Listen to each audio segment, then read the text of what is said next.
Raise your hand if you've played Final Fantasy III before. No, not that one. No, not that one. Yeah, that's the one. Well, I can't say I blame you.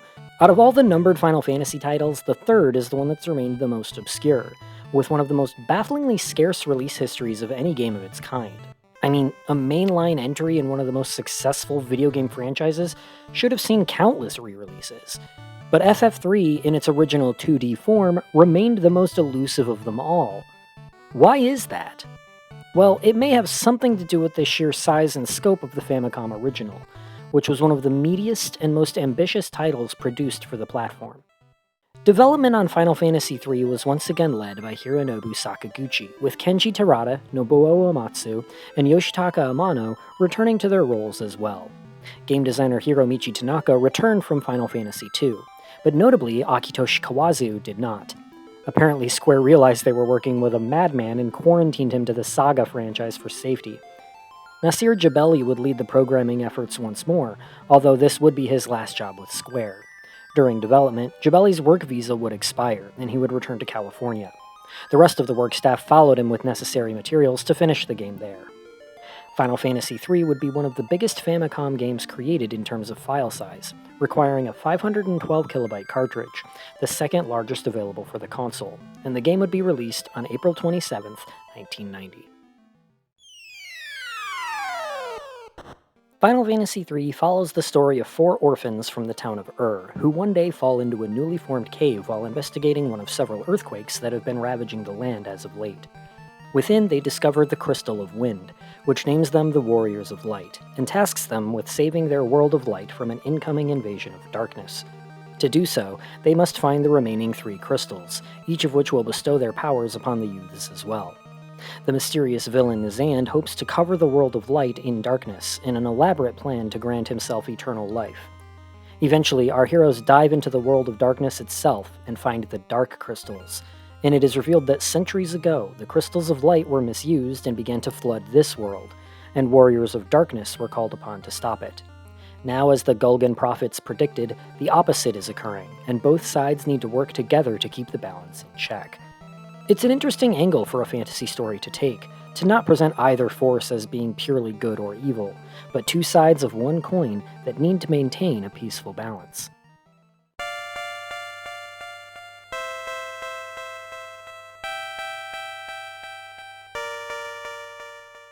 FF3 overall places less focus on story than FF2 did.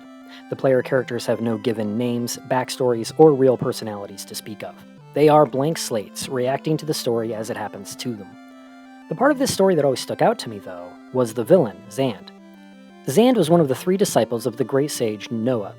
Upon Noah's death, he granted the 3 each a gift.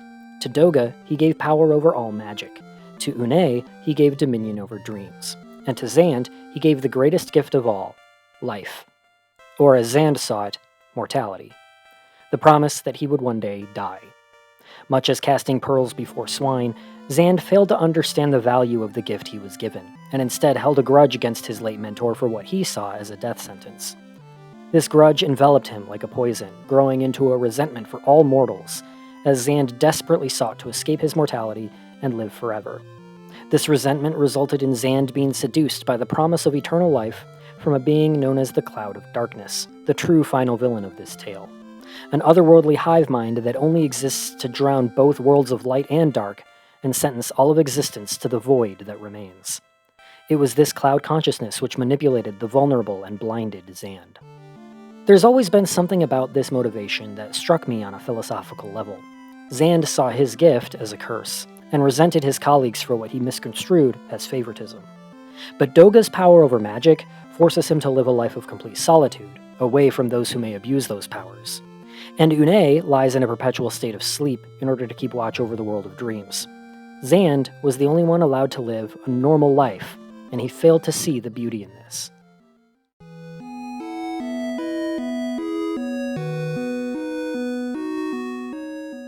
The soundtrack for Final Fantasy III is, in my opinion, one of the most underappreciated of the franchise. Firstly, it seems like Uematsu finally discovered how to make convincing bass and snare drum sounds with the NES sound chip, and so he put that shit everywhere. Like, listen to these battle themes, for Christ's sakes.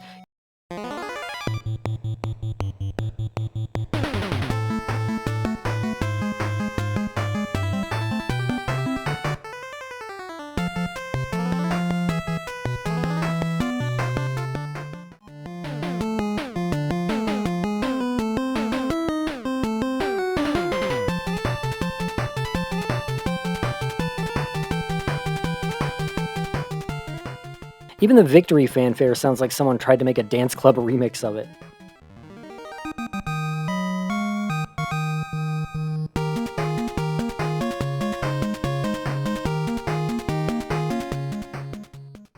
But when the soundtrack isn't trying to convey action or triumph, a lot of it seems way more mellow and subdued than the entries surrounding it.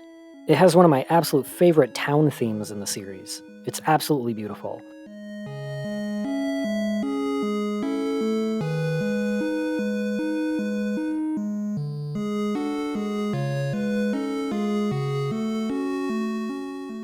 And the overworld theme is super underrated as well.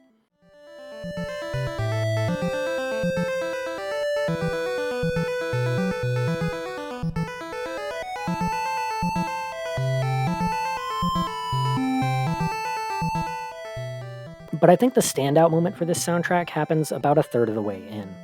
Over the course of the game's first act, the player is eventually told that the initial setting of the game is not the extent of its world, but rather just a single floating continent, and that there's an entire outside world to explore beyond it. Nobody seems to know much about this land other than that it exists, and that it was once inhabited during ancient times. And once the heroes are tasked with exploring that outside world on their quest for the crystals, they finally achieve an airship, eager to begin the next leg of their adventure. They make their way off the continent, and are greeted with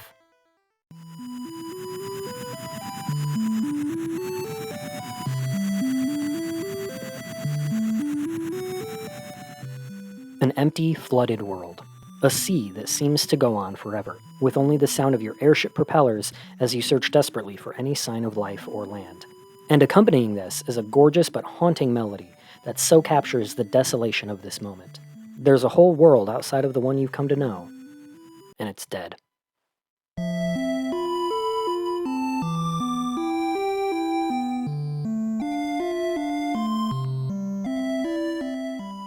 However, the story doesn't dwell on this moment. After meeting the maiden Arya and taking her to the water crystal, the curse is broken, the world is restored, and it's revealed that everybody beneath the waves was just frozen in time and that none of them were actually dead. But I actually don't mind this, because the first time you reach that moment, without a walkthrough or knowing the plot ahead of time, it sticks with you.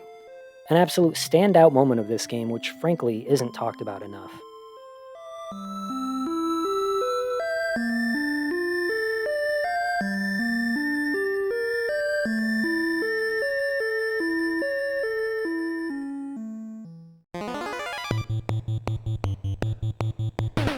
In terms of gameplay, FF3 sees further improvements from FF2. We're back to simple EXP and levels, thank God, and your character's level cap has been increased from 50 to 99. The UI has been further streamlined. Damage points are communicated through floating numbers above each target to help minimize the amount of text boxes being displayed. And the boxes themselves are now all the signature Final Fantasy blue to make everything a little more pleasant to look at. Viewing the world map is locked behind a spell now, which I think is fine. The front row back row system returns, but characters in the back row are no longer prohibited from using nor immune to close range attacks. Instead, the back row simply halves their physical strength and lowers their accuracy in return for higher defense. Characters can also switch rows mid-battle, which is helpful since your party can now also be attacked from behind. But annoyingly, you have to manually switch rows back afterwards. There were a few times I forgot, and it wasn't fun. Characters have full access to the inventory during battle, although space is still limited. Thankfully, duplicate items do stack this time, and in addition, players can call the Fat Chocobo at any Chocobo Forest to have him store excess items for safekeeping. And finally, yes, characters will now automatically target a new enemy if their original target dies before they get to it. At least with physical attacks. Magic attacks don't. Oh well, it's a start.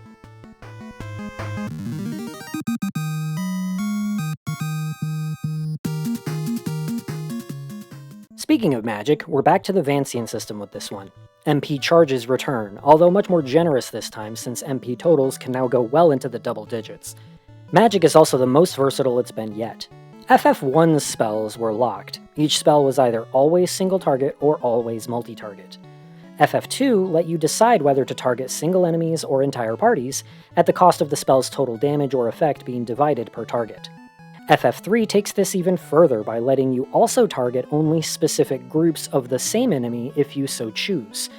This feature didn't return in any future turn-based FFs, and I wish it had because it's actually really cool. Magic can also be removed from characters or swapped between them as need be. And this is important because FF3 is the first proper introduction of the Final Fantasy job system. Remember when I said the characters in this game are blank slates? Well, that's true in more than just a narrative sense. Much like FF1, each character can be assigned a certain class to determine the equipment and abilities they'll be able to use. But unlike FF1, where those choices would remain for the whole game, FF3 allows characters to change to any class at any time.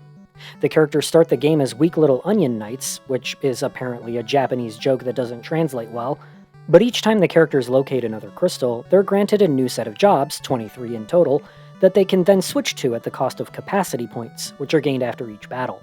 Jobs gain skill points as they are used, and these skill points are used to determine how many capacity points will be spent to change jobs. Drastic changes in specialty will affect capacity use as well. So for example, unless your character has already gained skill points in both jobs, switching from a knight to a mage will cost significant capacity points, but switching from a black mage to a white mage will cost considerably less. And jobs do more than just determine your possible spell and equipment loadouts. Each one now has a unique battle command they can use, such as scanning for enemy weaknesses if you're a scholar, or black belts being able to increase their own attack strength. Some even have passive skills as well, like the knight's ability to protect party members who are low on health, or the thief's ability to pick locks without using a key. FF3's job system also introduces several classes that would become staples of the franchise, such as dragoons and summoners. Thus, the game also sees the debut of the franchise's summoned monsters, and this is where longtime FF idols like Ifrit, Shiva, and Leviathan make their debut. The job system really changes everything. Players are no longer forced to commit to a single party setup for the entire game, and they're given much more freedom to play around with the system in a way that's much less complicated and obtuse than FF2's system. It also opened up the game designers to create puzzle dungeons and moments of legitimate strategy, such as certain bosses being more vulnerable to certain jobs, or dungeons that can only be traversed with a miniature party, meaning each character needs to be a spellcasting class for the duration. Or in other words, the game is actually fun this time. Granted, it's not perfect. Like, the game requires you to remove all of your equipment before switching jobs, but why can't the game just do that for me? Some jobs are also just clearly better versions of other jobs, and so some of them become completely obsolete past a certain point.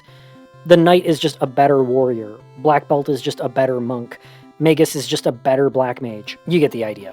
And once you have the Sage and Ninja classes, there's really no reason to use any other job ever again, other than a fully equipped Onion Knight, that is, but at least that requires tracking down rare pieces of equipment from tough monsters. But the job system is still hugely influential and iconic to this franchise, and it all started here.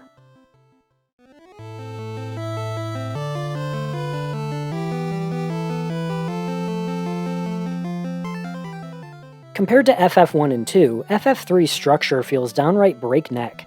There are more dungeons this time, but they're all much shorter on average, with far less need to grind or backtrack until you reach the late game. The game even waits until you have the teleport spell before it starts throwing dungeons longer than 3 or 4 floors at you. And treasure placement almost seems sublime, with useful equipment and guild loadouts being placed almost right as I was in need of them. The Garuda boss fight around the midway point was a bit of a roadblock, and I found myself briefly in need of capacity points afterwards since I had to reconfigure my entire job setup to win, and I did think it was a bit questionable that they make the player traverse a dungeon full of multiplying enemies before you're given the means to easily thwart multiplying enemies. But other than that, in Final Fantasy III it feels like Square finally made an RPG where, as long as you're fighting more often than running, you shouldn't ever really need to go out of your way to beef up your characters. With one exception, that is. The final dungeon can be brutal, given its length and the game's lack of in-dungeon save points. In fact, the final quartet of dungeons, those being the Ancient's Maze, Eureka, Crystal Tower, and World of Darkness, are the only dungeons in the game that seem designed like FF1 dungeons, where making multiple trips for the sake of collecting treasure seems to be the intent. It sticks out in a game where, so far, the dungeons had mostly been straight shots with only very brief detours for chests. These dungeons go on for multiple floors each, and you can't use warp or teleport in any of them. And aside from a brief chance to save after the Ancient's Maze, they all must be done in one sitting. The World of Darkness is a full-on point of no return, meaning dying after that point risks having to potentially redo hours of lost progress. And good luck not dying there, because in addition to containing 4 mandatory bosses that must be defeated to progress, the final boss is basically just a stat check. Seriously, there's no strategy here. If you're not a high enough level and not the right jobs, there's simply no way you can win, no matter what you do. Just spam heal spells and hope it dies before you do. I'm not proud of it, but this span of dungeons is the one part of the game where I found myself really having to rely on save states. I can't imagine having to do this on legitimate hardware. I'm sure it can be done with enough backtracking and leveling up, but certainly not in any reasonable time frame. And that's really the only area where the game seems to stumble, even if only a little in the grand scheme of things.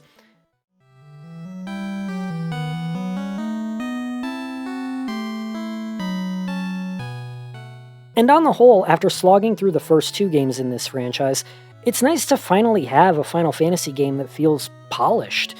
There are no easily exploitable systems, nor huge detrimental bugs this time. Battles also seem to move a lot quicker, no doubt in part thanks to the auto-retarget function, and the story also moves at a really brisk and satisfying pace. It never felt like the game was dragging, which is a complaint that could definitely be levied at both of its predecessors. Much like Final Fantasy II, Final Fantasy III was initially planned for a US release. A localization was never officially begun, however, although work on an American box art had been started.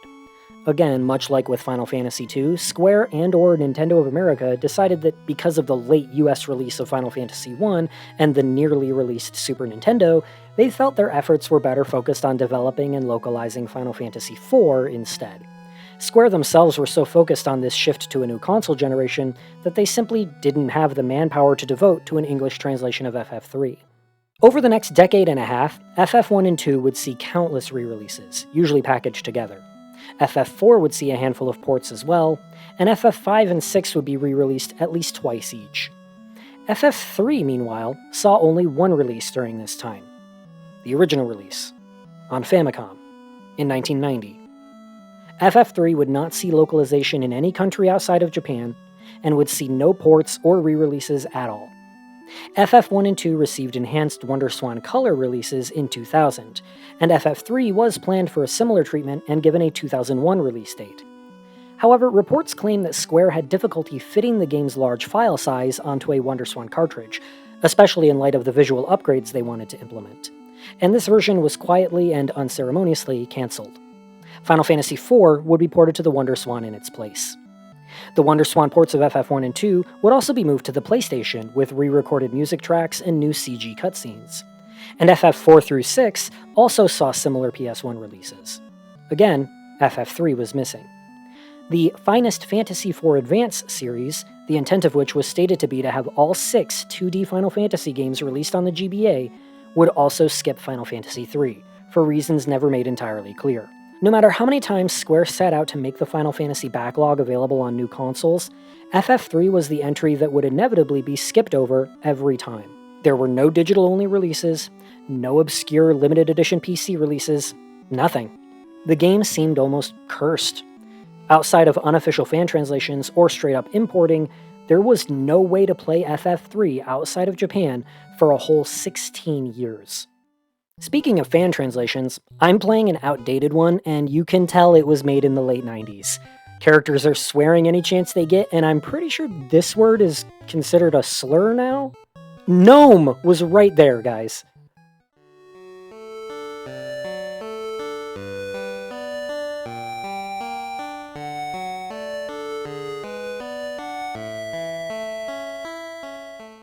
It wouldn't be until 2006 that FF3 would finally see new life.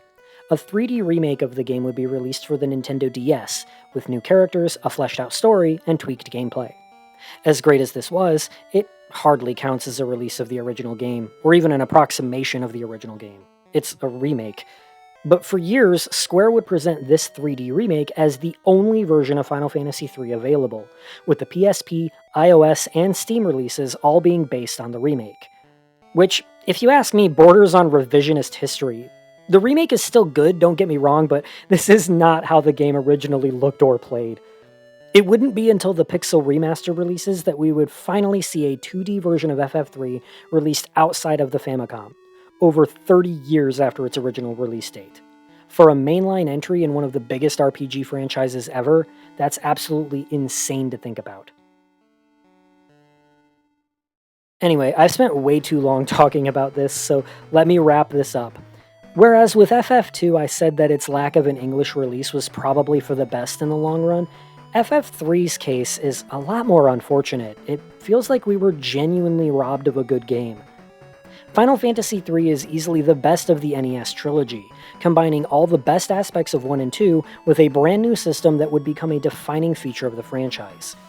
And it's just a shame that until a few years ago it was such a hassle for most people to play it. FF3 wouldn't be the last appearance of the job system, nor the best, but it's still an incredibly fun yet challenging game that I think every RPG fan should experience at least once.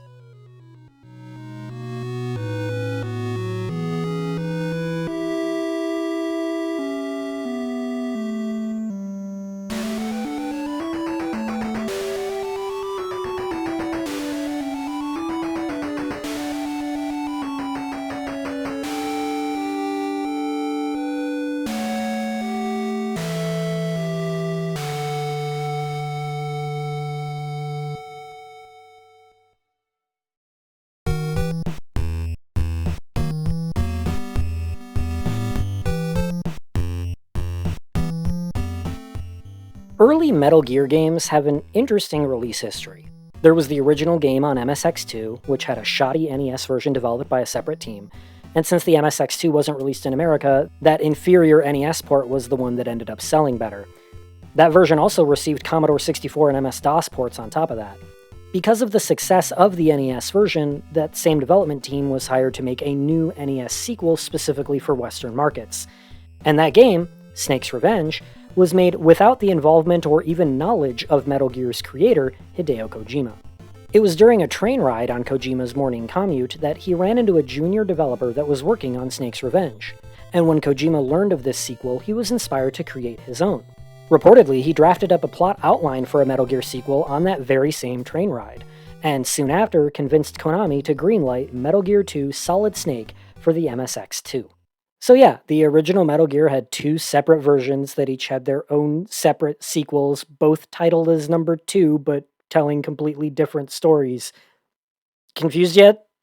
To achieve a new level of realism for this Metal Gear sequel, Kojima's dev team would reach out to a former Green Beret-turned-author for military consultation, as well as run practice drills in military scenarios in a nearby forest, so the team could really get a feel for how it all works.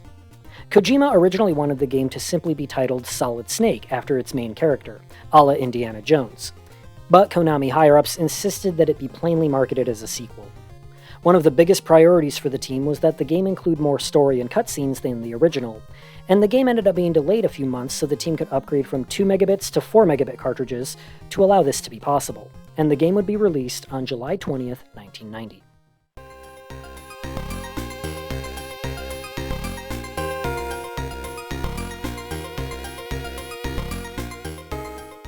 Kojima's want for cutscenes is made apparent from the word go, as Metal Gear 2 has not one, but 2 attract modes.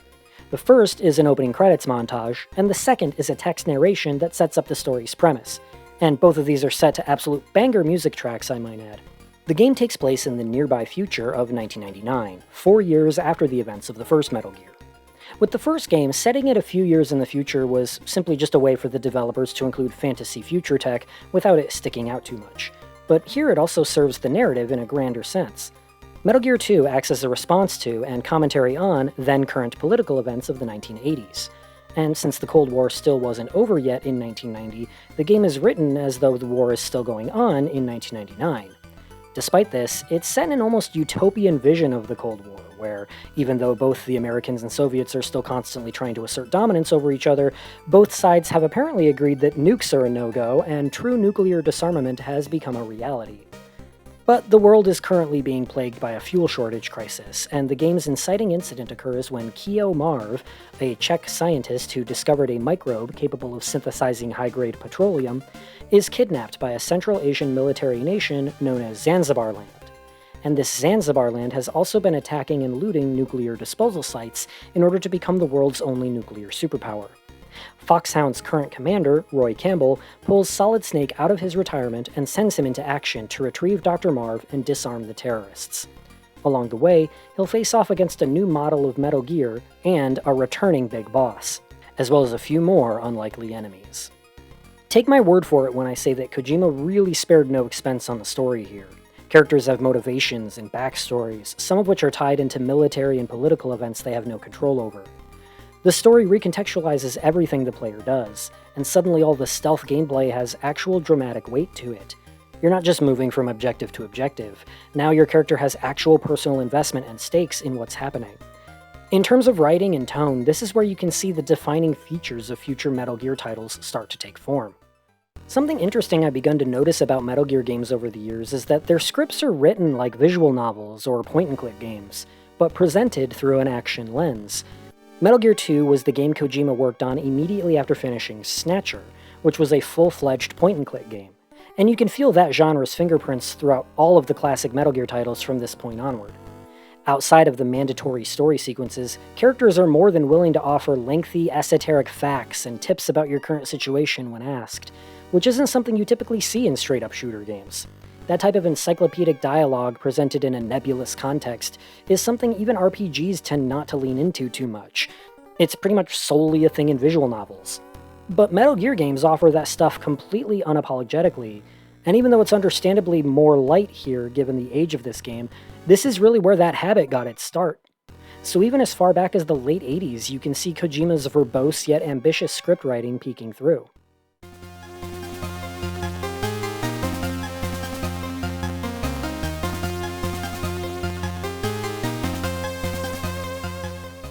The game is no slouch in presentation either.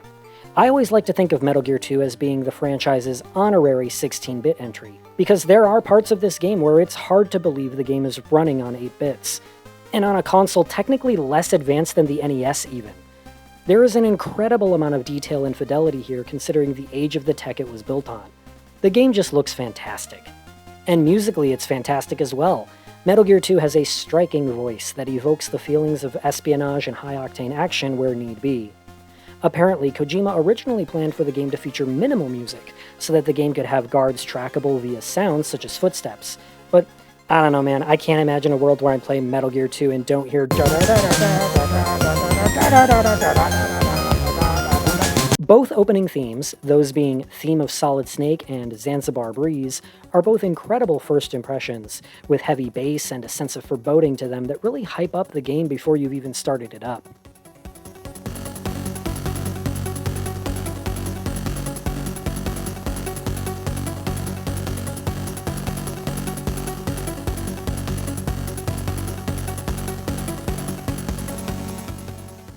The alert themes in particular would become series staples, being reused in the various VR modes of future games.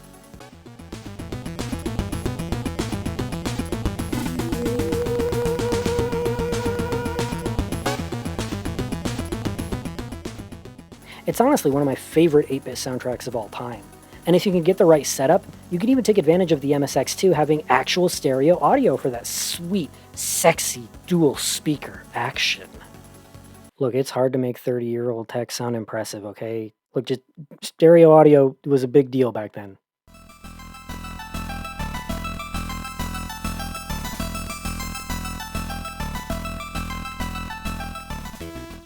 Metal Gear 2 improves on the basic gameplay of Metal Gear 1 in basically every way. Snake is still required to sneak his way through the game, but guards this time are a lot more formidable than before. Kojima really sought to create realistic guard behavior this time, hoping to make what he described as a simulation of real-life military situations. Each enemy's range of sight has been enhanced into a cone rather than a straight line, and they can even turn their heads, so staying out of sight is much more challenging this time. They'll also react to noises other than just gunfire and bombs, so the player needs to be mindful of the type of floor Snake is stepping on when there are enemies nearby. They'll also react to the sound of Snake punching things, which is another way to get caught, sure, but can be used to the player's advantage to create distractions and lure guards away from their patrol. There are no prisoners of war to rescue this time, so instead your health and ammo levels are increased upon defeating each boss. Snake is also given the ability to crouch, adding a smidge of three-dimensional thinking to this 2D game by allowing Snake to squeeze under furniture or into gaps. But probably the biggest and most fundamental change to the gameplay is the addition of the radar. Guards can travel between multiple screens now, and so you have to keep track of them using this radar. And really think about this for a second. How the hell did they pull this off? The guards off screen aren't being rendered, so how is the game keeping track of them exactly? It's goddamn wizardry as far as I'm concerned. The process of evading enemies once you get caught is also much more involved this time. It's no longer a matter of just running to a different screen to escape pursuit. Alerts now move in 2 phases, and Snake has to run and find a hiding place, and if he stays out of sight long enough, the guards will eventually give up. It adds a whole new layer to the sneaking mechanics that makes it all way more stressful and exciting.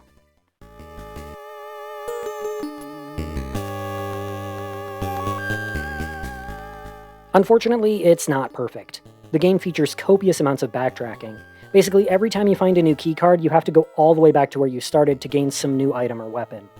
Not every game can be a Metroid in terms of keeping old areas interesting, and the most convenient shortcuts aren't made readily available until the late game. To its credit, at least my issues with the keycards from the first game were mitigated somewhat. Every 3 cards you get can be replaced with a 3-in-1 card that will help minimize the amount of time you spend sifting through the menus to find the correct one. And somehow I triggered a glitch that gave me an extra card 7 for some reason, but whatever. And that point-and-click style of game design also extends past just the writing. Puzzles in this game tend to have the same kind of obtuse, out-of-the-box solutions you tend to see from that genre, but it doesn't seem to work quite as well in the context of an action game. Like, there's a key that changes shape depending on the temperature, and this comes into play on 2 separate occasions. There's a hang gliding sequence that requires you to check the direction of the wind, but also requires you to use the cigarettes to calm Snake's nerves. And my personal favorite is when you have to use an owl to trick a guard into thinking it's nighttime, because that's just so hilariously absurd I cannot understand how anyone is supposed to come to that solution on their own. There's also a few simple configuration issues that had me raising my eyebrows. The MSX2 was not a game console, it was a gaming computer, and that means it uses a mouse and keyboard rather than a standard controller. But there's no way to remap any of the keys, and bewilderingly, the crawl function is activated by pressing the weapon and punch buttons at the same time. You guys had an entire keyboard to work with here. You even used the number pad to type in radio frequencies. But you're gonna map a simple common action to a dual key prompt? You have punch mapped to 2 separate keys. Just make one of those the crawl button. Am I missing something here? Maybe I'm just not super privy to how the MSX worked, but whatever the case, later releases of the game would wisely map crawl to its own button.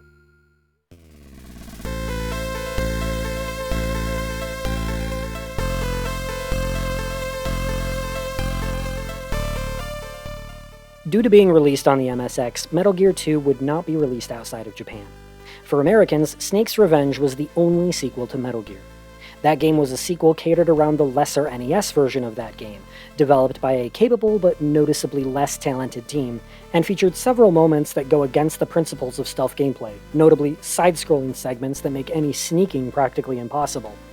Both sequels, though, followed up on an after-credits stinger from the first game by bringing back Big Boss as the main villain, albeit through drastically different means and contexts. While Kojima famously was not happy with the NES version of Metal Gear 1, he has said that he doesn't think Snake's Revenge is a bad game, but its status as a non-canon alternative sequel means many fans have never given it a shot. But not only is the MSX sequel just a better game, its events also become a somewhat major focal point for the story of subsequent sequels. So, for years, not only were non-Japanese players left in the dark when Metal Gear Solid revisited these plot points, it also meant that, stop me if you heard this one, we were genuinely robbed of a good game.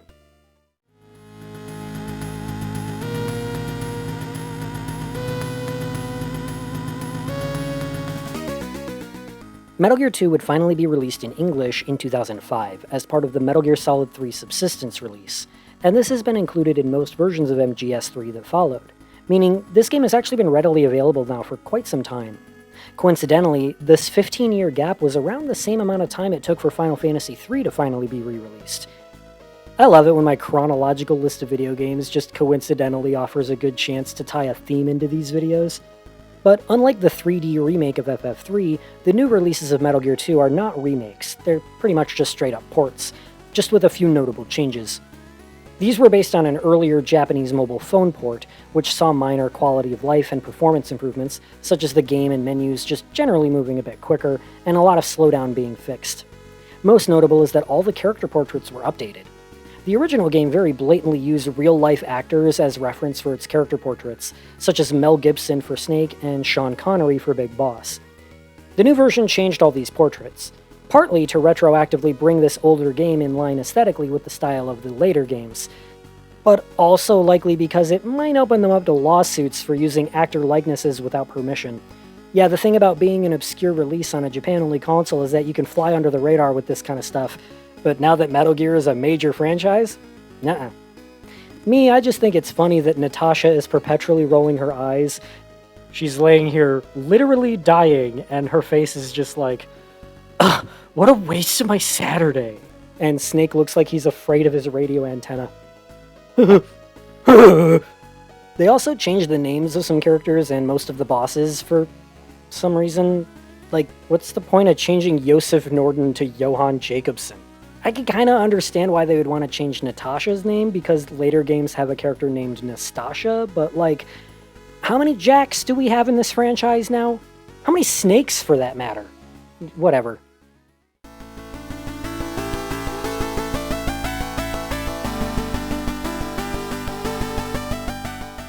The newer versions of this game are the best way to play it, and I'll be getting more into what exactly was changed in future videos.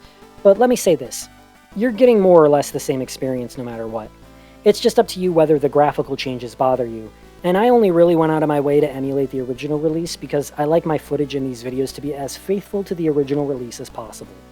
Metal Gear 2 is an absolutely amazing game, especially for one released in 1990 on a console that was years and years outdated by then. I don't even think it's nostalgia. My first time playing this game was in 2010 or so, when it was way past its prime, and it still managed to impress. Its gameplay took every opportunity it could to improve on the first game, and the story tried its damnedest to contextualize that gameplay with characters and events we could be invested in, all while commenting on the very nature of those events, and near the end, questioning whether or not the main character is even a good person. These are all things that we would praise Metal Gear Solid for all those years later, and this game progenited all of that. It's just a shame it took 15 years for Americans to be able to experience it. Between these two games, Metal Gear 2 and Final Fantasy III, the first half of 1990 saw two excellent 8-bit sequels that nearly never left Japan. The rest of the world almost missed out, and if you're a fan of either of these franchises or genres, I think you owe it to yourself to try them out. We need to give these games the attention they always deserved.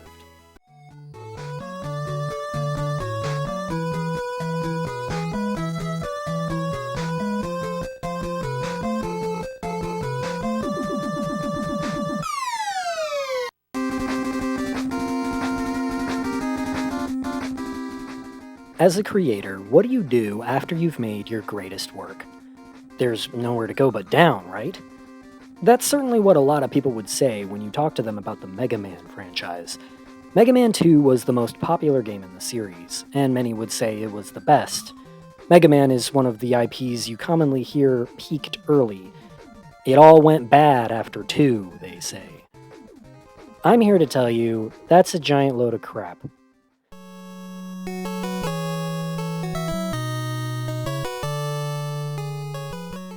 Mega Man 3 came out in September of 1990, almost 2 years after Mega Man 2. And this is actually one of the wider gaps between entries in this franchise while it was still in its heyday.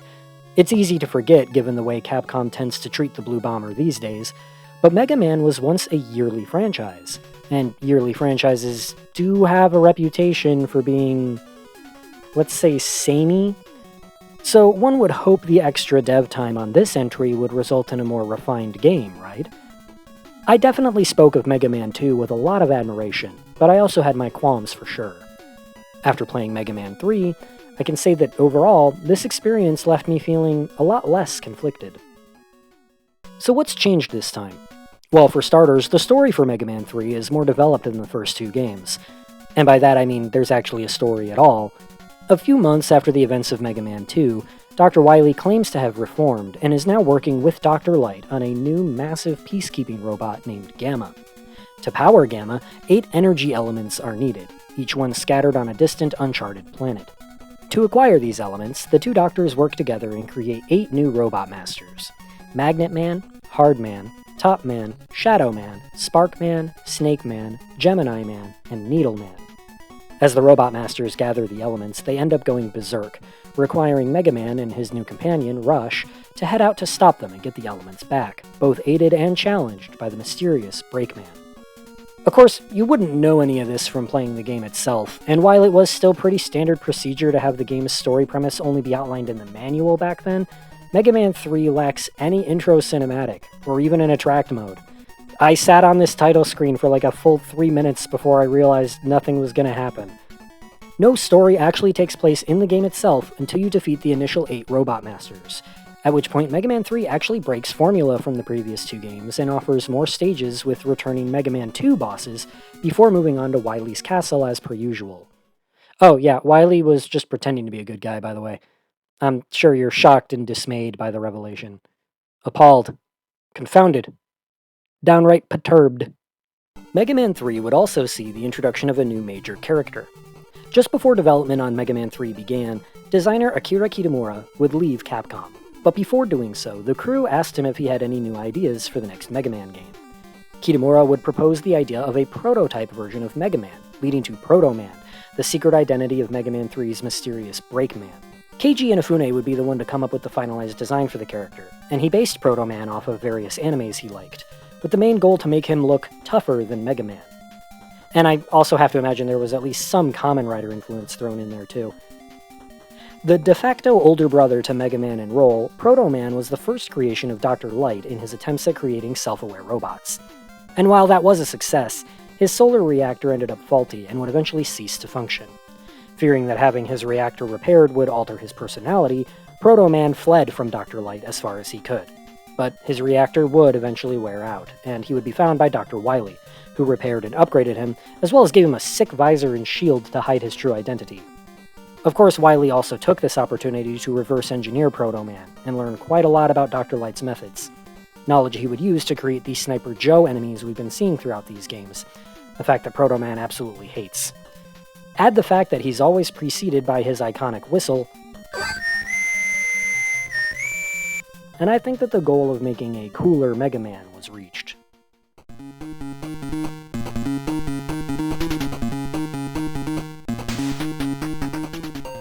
The ability to slide was added to Mega Man's repertoire, expanding movement options and allowing Mega Man to more easily dodge projectiles. Sliding would have been really great against some prior enemies, like the Yellow Devil from Mega Man 1, but it's not like Wily has a habit of reusing old concepts, right? But speaking of expanded movement options, another thing the crew asked Kitamura before he left Capcom was if there was anything he would have added to Mega Man 2 in retrospect. He said, "Turn the items into a dog." And the team said, "I bet, fam, we got you." So yeah, remember all the transportation items from Mega Man 2? Well, here you go. That's Rush. He's definitely an upgrade and definitely a very good boy.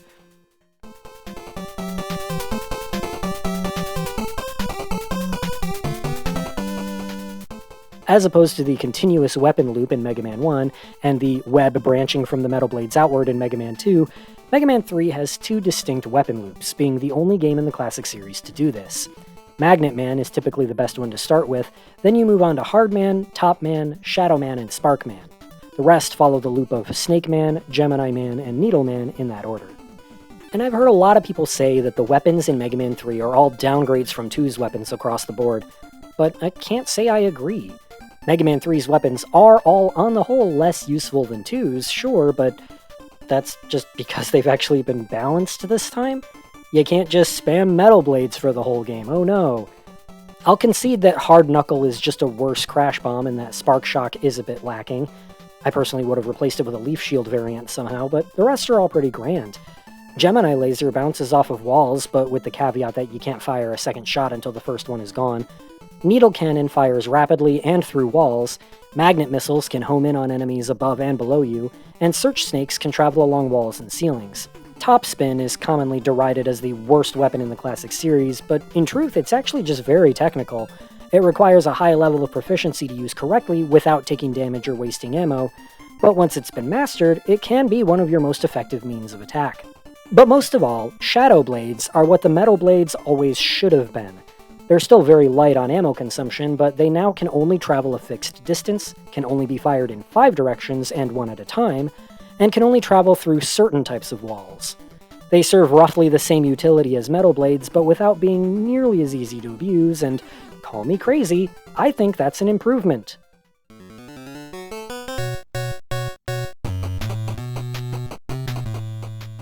So in my last Mega Man video, when I said I didn't think Mega Man 2 was the best game in the classic series, yeah, it's because I think this one is. Not only is it a much friendlier game to first-time players thanks to stuff like the rebalanced weapons and the slide, but I also feel like it's just a better game. And honestly, I feel a little bit bad saying that. Not because I fear the wrath of the Mega Man 2 fans or what have you. No, I feel bad calling this one my favorite because reportedly the dev team had an absolutely miserable time making this one. See, after the success of Mega Man 2, Capcom made some changes. As mentioned before, Akira Kitamura, the original supervisor for the series, had left the company, and this caused development for Mega Man 3 to be much more stressful than Mega Man 2. According to Keiji Inafune, it was a project that, quote, didn't feel like a Mega Man title. More staff members would drop during the game's development, possibly due to this more stressful environment, and by the end, the game was released before the staff felt it was ready. Inafune has described Mega Man 3 as one of his least favorite games to work on, simply due to the awful work environment surrounding it. While this stressful development period thankfully isn't readily reflected in the final product, it does occasionally seep through. I somehow managed to soft-lock myself on Gemini Man's stage because I destroyed the wrong row of bubbles here and couldn't destroy the ones above me to make enough space to jump over this little bump. None of my weapons had any effect, so I was just forced to reset. So that's something that probably would have been caught with a bit more playtesting. And while I can't say it necessarily had anything to do with developer fatigue or whatever, I still have to ask, what happened to the Wily Castle levels in this game? These things are a complete joke this time. I don't mean that as strictly a bad thing. I've talked about enough NES sequels at this point to show that difficulty doesn't correlate to quality, but considering the difficulty of both previous and upcoming castles, I really have to assume this was all the influence of time crunch. Adding to that is a similar problem that was discussed with Mega Man 2 and ammo consumption, this time across an entire level as opposed to a boss fight. One of the new Doc Robot levels requires liberal use of the Rush Jet in order to cross a wide section with no floor. Weapon ammo is generously scattered throughout, allowing Mega Man to keep the Rush Jet active, but should you die during this sequence, the ammo, as per usual when losing a life, does not respawn, and the Rush Jet does not have nearly enough ammo to make it without those additional resources to pick up. So much like the situation with the accursed Boo Beam trap, this forces a game over in order to reset ammo because there aren't any respawning enemies you can kill in order to slowly replenish your ammo. Some things never change, it seems, but at least you don't lose all your E-Tanks this time. Speaking of E-Tanks, another improvement from the last game is that, yeah, any E-Tanks you haven't already used are retained upon a game over, and the player can stack up to 9 instead of just 4. To top it all off, E-Tanks also respawn upon leaving a level, and thus can be farmed to collect as many as you want. So at the very least, getting a game over in the middle of the Wily levels doesn't have to be this big hullabaloo this time. Also, check this out, there are also enemies hounding you the whole time you're crossing this gap, but if you pause the game to use up an E-Tank, you can't re-engage the Rush Jet unless you have ground to stand on.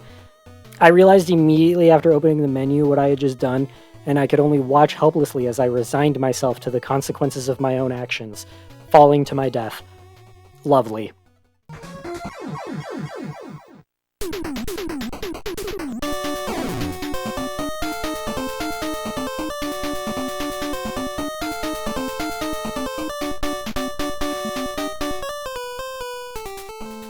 While I stand by the opinion that Mega Man 3 is better than 2, I can't help but feel for the developers here. To go from a labor of love to a mandatory burden is such a painful juxtaposition. But I mean, at least the game still turned out good, right? I think it would have been worse if the crew had a horrible time making it and the game still ended up being bad. At least this way their work wasn't a waste of time. And not that sales equate to quality, but Mega Man 3 is still one of the top sellers of the franchise at 1.1 million units.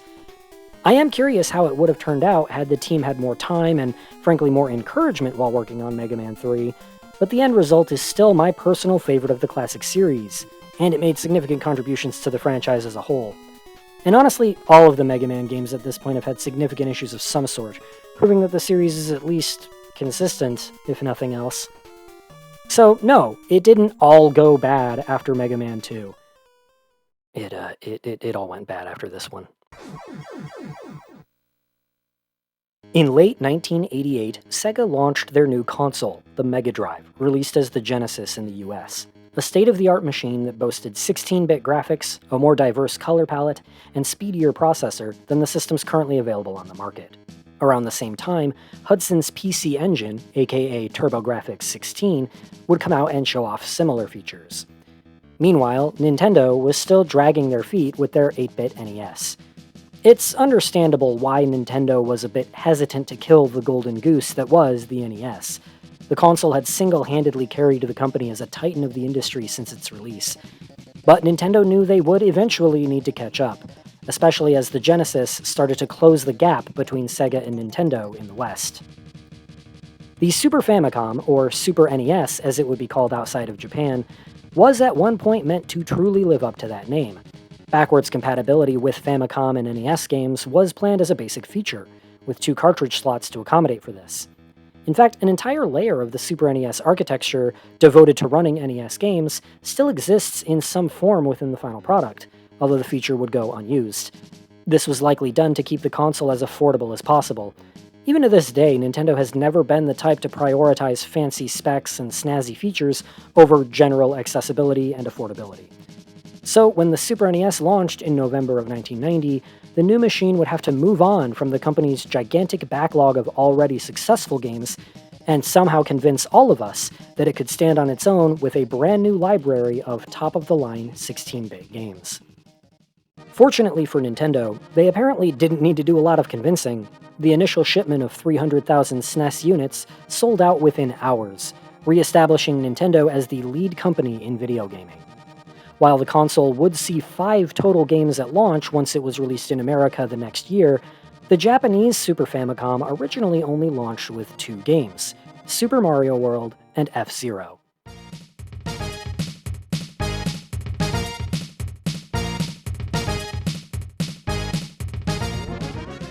F-Zero is widely recognized as the progenitor of the futuristic racing genre. Produced by Shigeru Miyamoto and developed by a team of only 9, F-Zero set a new standard for the racing genre with its high speed, high difficulty, and extensive use of Mode 7 to show off the power of its 16-bit console.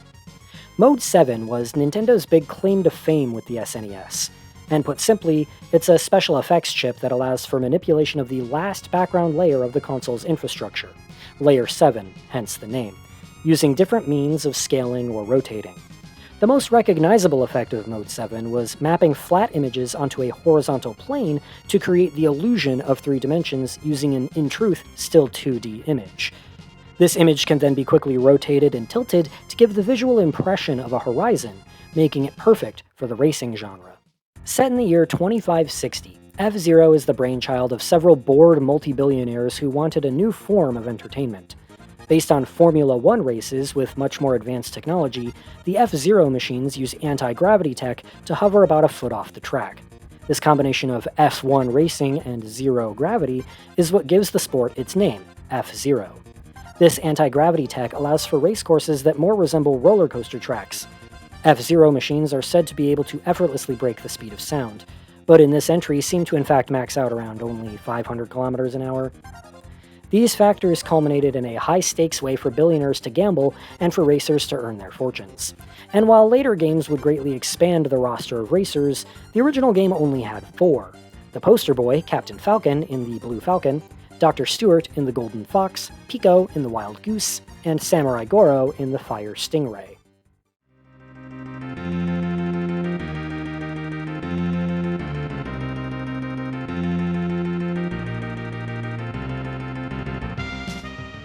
The music in F-Zero is nothing short of audio bliss, helped chiefly by the new technology of the Super Famicom. Its Sony-developed sound chip is heralded as one of the best proprietary console music generators ever made. Every track, save for Big Blue, was composed by Yumiko Kanki, and these tunes are exactly the high-energy soundtrack a futuristic racer needs.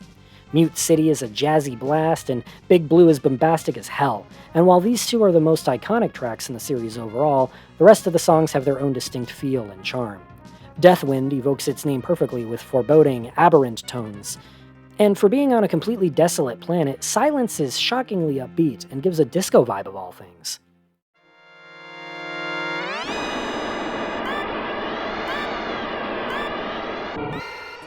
Controls are pretty standard for a racing game, all things considered. You steer, accelerate, brake, and boost, but since this racing game uses hover cars, F-Zero also includes the ability to tilt your vehicle. This is your drift mechanic, and is critical for the narrow turns you'll encounter. And while there is a sparse amount of control, the responsiveness is incredible, which is great because this game will throw a lot of hazards at you. Landmines, magnetic strips, other vehicles that aren't racers but still act to get in your way for some reason, so on and so forth. Each vehicle also has an energy meter, which depletes when colliding with other vehicles, the sides of the track, or hazards such as landmines. Lose all your energy, and the race ends. Much like actual racetracks, though, there are pit areas to help you recharge lost energy.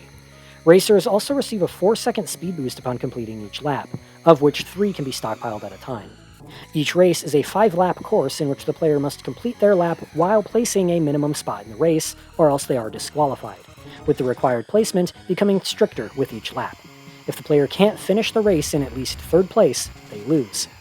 The tracks are divided into 3 different leagues of 4 increasing difficulties, and they include different takes on a few courses, like Mute City and Port Town.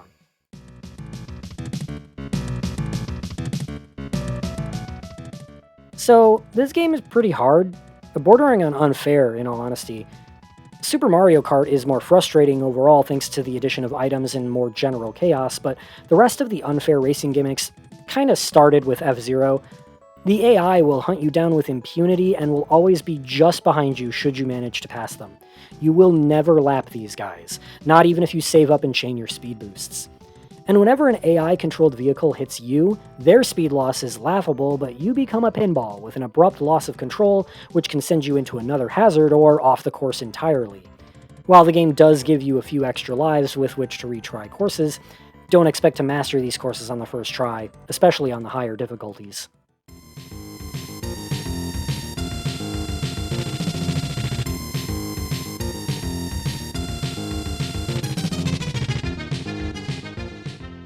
Other than the Grand Prix mode, there is a practice mode to test out courses and build muscle memory, but sadly, there is no multiplayer mode in this game. Yeah, the racing game. You know, the genre that's inherently about competing with other people doesn't let you play with other people. This very apparent lack of content is the biggest detriment to F-Zero, because while the core gameplay and level design are great, there just isn't a whole lot to do in this game. Unfortunately, F-Zero really just comes off like a fancied-up tech demo to show off the Super Nintendo's Mode 7. And this was likely born of the fact that Super Mario World would use Mode 7 a lot more sparingly and subtly, and Nintendo really wanted to enter the ring with both fists swinging. So, despite the lack of content, F-Zero showed the power of the Super Famicom with crisp graphics and stellar music, and established many of the design philosophies for numerous other racing series, such as Mario Kart, Daytona USA, and Wipeout. And with a solid 2.8 million in sales, it was definitely enough for work to start on future entries eventually. While I would recommend F-Zero X or GX for gameplay that actually lasts, if you wanted to see where the series began, F-Zero does still hold up for the little while it sticks around anyway.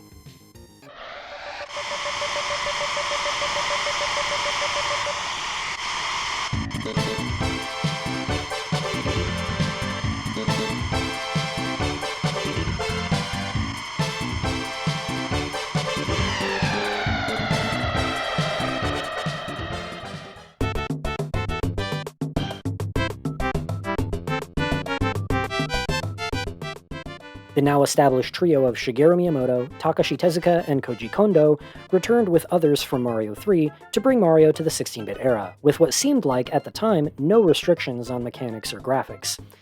In fact, to get used to the unfamiliar tools of the Super Famicom, the team started by simply porting Mario 3 with updated colors and sprites. But when the team felt disillusioned by just repackaging a previous game, it was decided to make a brand new adventure. Super Mario World, alternatively titled Super Mario Bros. 4, was the other launch title for the Super Famicom, released on November 21st, 1990.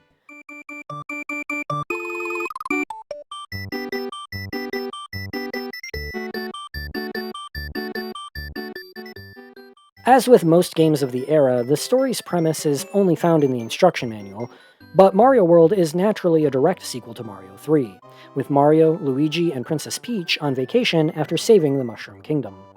While in Dinosaur Land, Princess Peach is kidnapped by Bowser yet again, and as the brothers search for her, they come across a giant egg in a forest.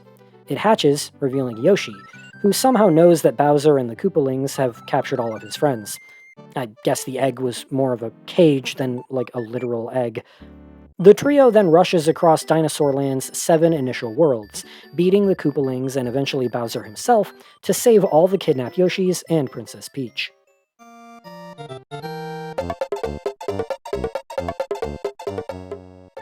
With the advent of new hardware came a bunch of improvements to the Mario formula. This is the first game in the series to have a save feature, with the opportunity to save appearing every time the player reaches some major milestone. No longer being required to beat the whole game in one sitting really opens up the ability to explore and experiment. Game overs return you to the most recent save with 5 lives, so your lives are infinite in a sense, and warp zones and whistles have understandably been retired. Mario World also introduces the spin jump to Mario's repertoire, allowing him to, well, spin while jumping. The force of the spin allows Mario to jump on hazardous enemies such as Spinies without taking damage, and to break blocks from above.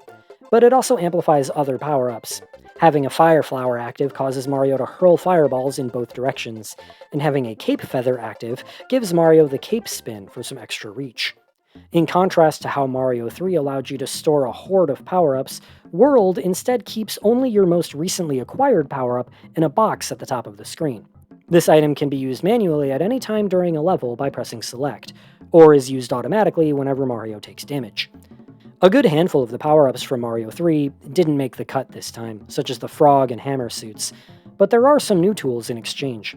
The aforementioned Cape Feather is a much more versatile flight power-up than both the Raccoon Leaf or Tanuki suit, but requires a bit more practice and skill to use effectively. And the Power Balloon makes you swell up and float for a limited time, which is kind of just flying but slower, really.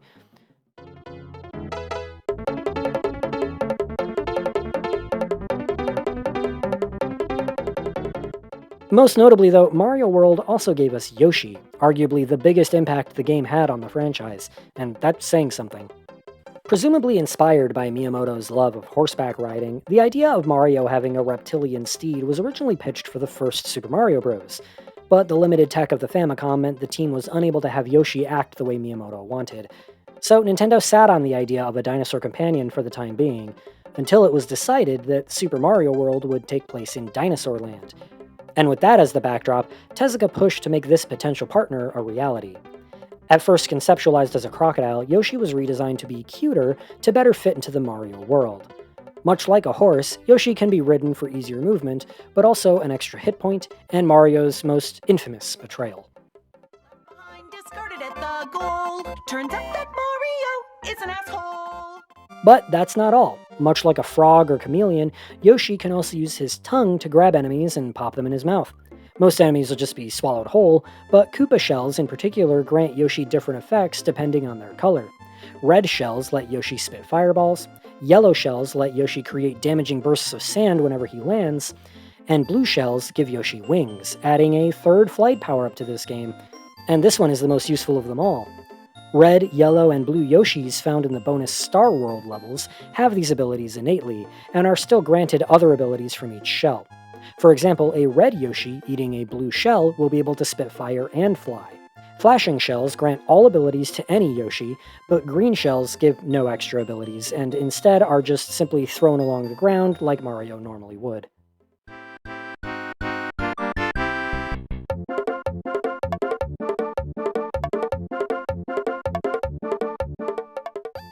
As opposed to the separate maps of Mario 3, the levels in Mario World all take place on one large interconnected world map, leading to a less linear and more organic sense of progression.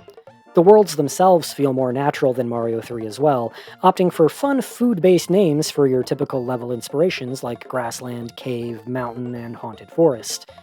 In addition, much more than traditional Mario levels populate Dinosaur Land. Ghost houses are designed to trick the player with puzzles and traps. Switch palaces permanently turn any like-colored outlines into solid blocks, Warp pipes send you to different parts of the map as per usual, and by finding secret exits in certain levels, you might just find a path or two to the Star World and the special zone beyond that. Yeah, levels can now have multiple exit routes, so they might take a few playthroughs to find the exit needed for a secret route. Thankfully, the game marks these levels in red on the map to let the player know which levels have multiple paths. The Forest of Illusion in particular won't let you progress without finding the secret exits, as regular paths just send you in aimless circles. The secret zone is perfect for those missing the challenge of the older games, with each stage having a distinct gimmick and pattern to discover and overcome. As has been the pattern, each subsequent Mario game, lost levels notwithstanding, has gotten more accessible, and World is no exception. But that doesn't mean there's a lack of difficulty. It just means the platforming is merely tricky as opposed to frustrating or downright sadistic.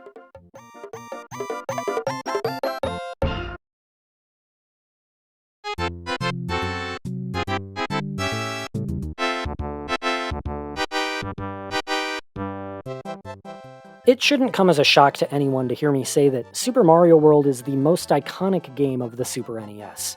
It was bundled with the system on launch, and is the best-selling game for the system at 20.61 million units across all its various re-releases, and this makes it the 5th highest-selling entry overall for the Super Mario series. It's not even a stretch to believe this is the best Mario game of all time, something I alluded to back in my look at Mario 3. The craziest thing about this is that Miyamoto himself, despite this being his favorite Mario game, has publicly stated that he feels this game was rushed out the door in order to compete with Sega, and that he feels it's in many ways incomplete. Honestly, could have fooled me. Nothing about this game feels undercooked, aside from a rare bug or two. Mario games usually give me a world of trouble, but I feel right at home with this one. Maybe if there was more time, the game would have felt more distinct than Mario 3, like the world of difference between Mario 1 and Mario 3, but for all we know, it also could have turned out disastrous. Mario World didn't take a whole lot of risks in terms of the traditional Mario formula, but with a new console generation, I think it's important that the dev team nailed the basics down before branching out again, which they would indeed do in good time. All that aside, Super Mario World is a cornerstone of gaming, showing off the power of an exciting new generation of hardware with more finesse than the glorified Mode 7 showcase that was F-Zero. 3 decades later, that finesse still holds true. This game is a timeless wonder, still worth playing to this day, and safe to say, will still be worth playing in another 3 decades.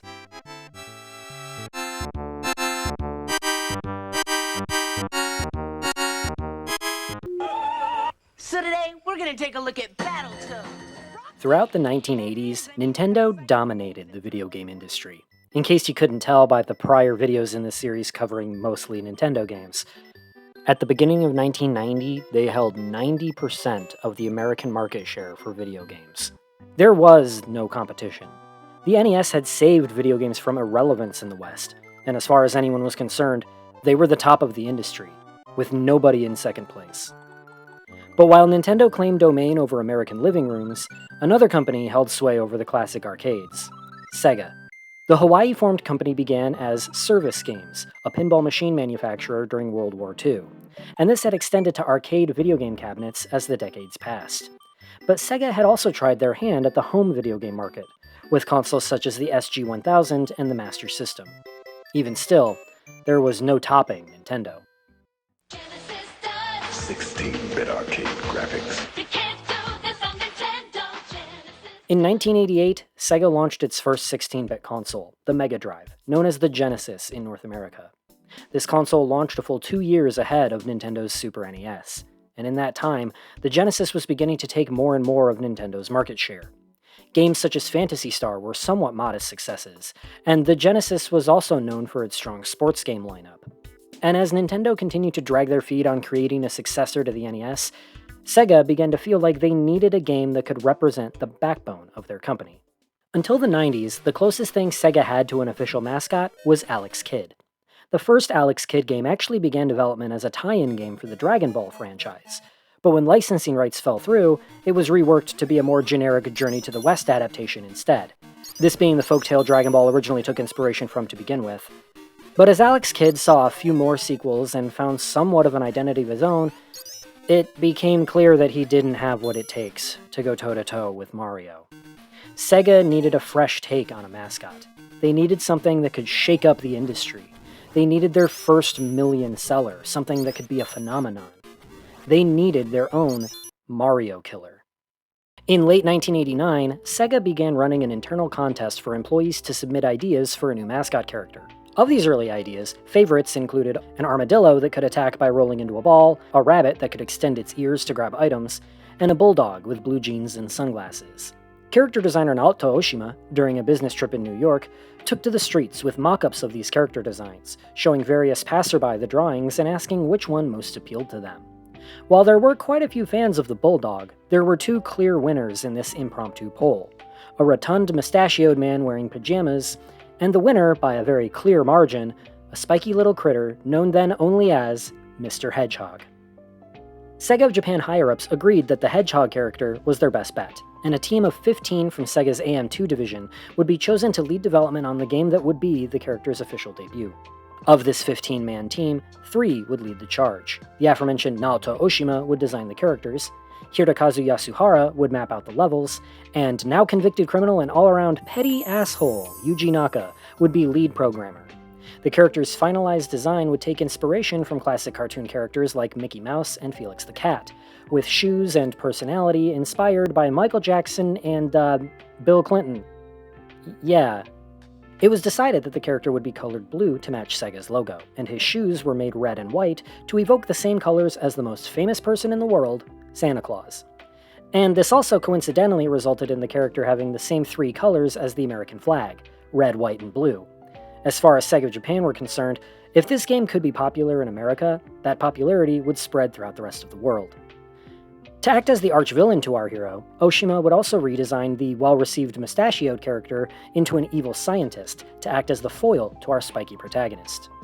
While this conceptualization was reaching its final stages, Nintendo would finally launch their 16-bit competitor to the Genesis, the Super NES. While Nintendo's console was more advanced than the Genesis in many ways, thanks to it being made a few years later, no doubt, the Genesis still had a clear lead in one specific aspect: its speedy processor. Fortuitously, the AM2 team had already decided that their game should focus on a character whose very basis was that he was faster than anyone else. And Yuji Naka's very savvy programming talents and love of sports cars would make this possible. To compose the game's music, Masato Nakamura, of the popular Japanese band Dreams Come True, would be brought onto the team, and the band would promote the game during their latest tour. Everything was in motion for Sega's Mario killer to take the world by storm. And on June 23, 1991, the world would finally meet Sonic the Hedgehog.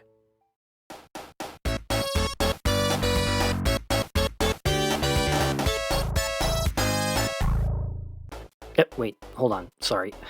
Why does the attract mode start so goddamn soon? It's like the anti-Mega Man 3. Okay, there we go.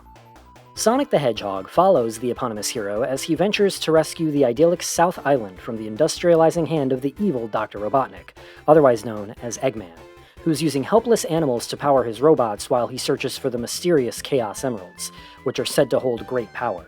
It's up to Sonic to free his animal friends, keep the Chaos Emeralds out of evil hands, and teach that Eggman lesson. It's a simple premise, but one with a somewhat environmentalist undertone, something certain future adaptations of the property would really lean into, namely the Saturday morning Sonic cartoon. And Sonic, as a character, would show off his too cool for school attitude right away, with his confident smirk and finger wagging on the title screen. His personality would shine even further in the game itself, where Sonic becomes visibly impatient if the player doesn't do anything for more than a few seconds. You guys have to realize how big of a deal this was back then. Outside of fighting games, idle animations weren't really a standard yet. This was the dev team going above and beyond to showcase the character they had made. And it was little touches like this that made Sonic stand out over Mario.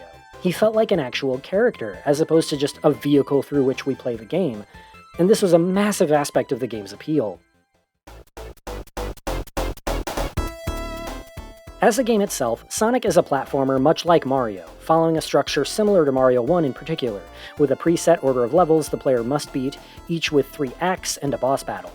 What set Sonic apart, however, was the toolset used to clear each level. There's a much heavier focus placed on building and maintaining momentum. The physics in Sonic are best described as being halfway between a standard Mario game and a pinball table, with Sonic being much more subject to things like gravity and inertia. And it's up to the player to master the controls and mechanics to keep Sonic moving as fast as possible. One of the central goals of the dev team was to make a game that was simpler to control than Mario, but without sacrificing depth of gameplay. Mario games of the time typically had two main buttons, a run or attack button and a jump button. Sega's AM2 team, now operating under the name Sonic Team, sought to simplify this by making a game that only requires one button to play. Sonic doesn't have a run button, he simply gains speed gradually the longer the player is able to keep him moving. And since Sonic is a hedgehog, he can roll into a ball as a form of both attack and defense, so he doesn't need a dedicated attack button either, just a single jump button, rolling into a ball as he jumps to create his means of attack. Sonic can also roll into a ball while running by pressing down on the D-pad, which protects him from damage and causes him to move at the whims of gravity and momentum. While Sonic has much more control when running as opposed to rolling, running leaves him vulnerable, and his running speed maxes out at a certain point. But rolling down hills and slopes has no such limitations. This also works in reverse though, as rolling uphill will cause a severe loss in speed. Sonic can jump out of a roll at any time, and it's up to the player to decide when it's best to run and when to roll to maintain as much speed as possible. This momentum also applies to vertical movement. Rolling up and down a half-pipe will result in Sonic gaining more speed and height with each pass. If he falls from a great height onto an enemy or item box, the speed of his fall will carry into his upward momentum as he bounces off. This plays into the level design in many interesting ways, perhaps most notably with the catapults in Starlight Zone that you need to use to launch yourself upwards. Add in things like springs, bumpers, and ramps placed throughout each level, and you have a game that's built around reacting quickly to a series of obstacles in order to maintain your speed as long as you can. And little spectacle moments like S-pipes in Green Hill Zone really show off the potential of Sonic's inertia-based movement.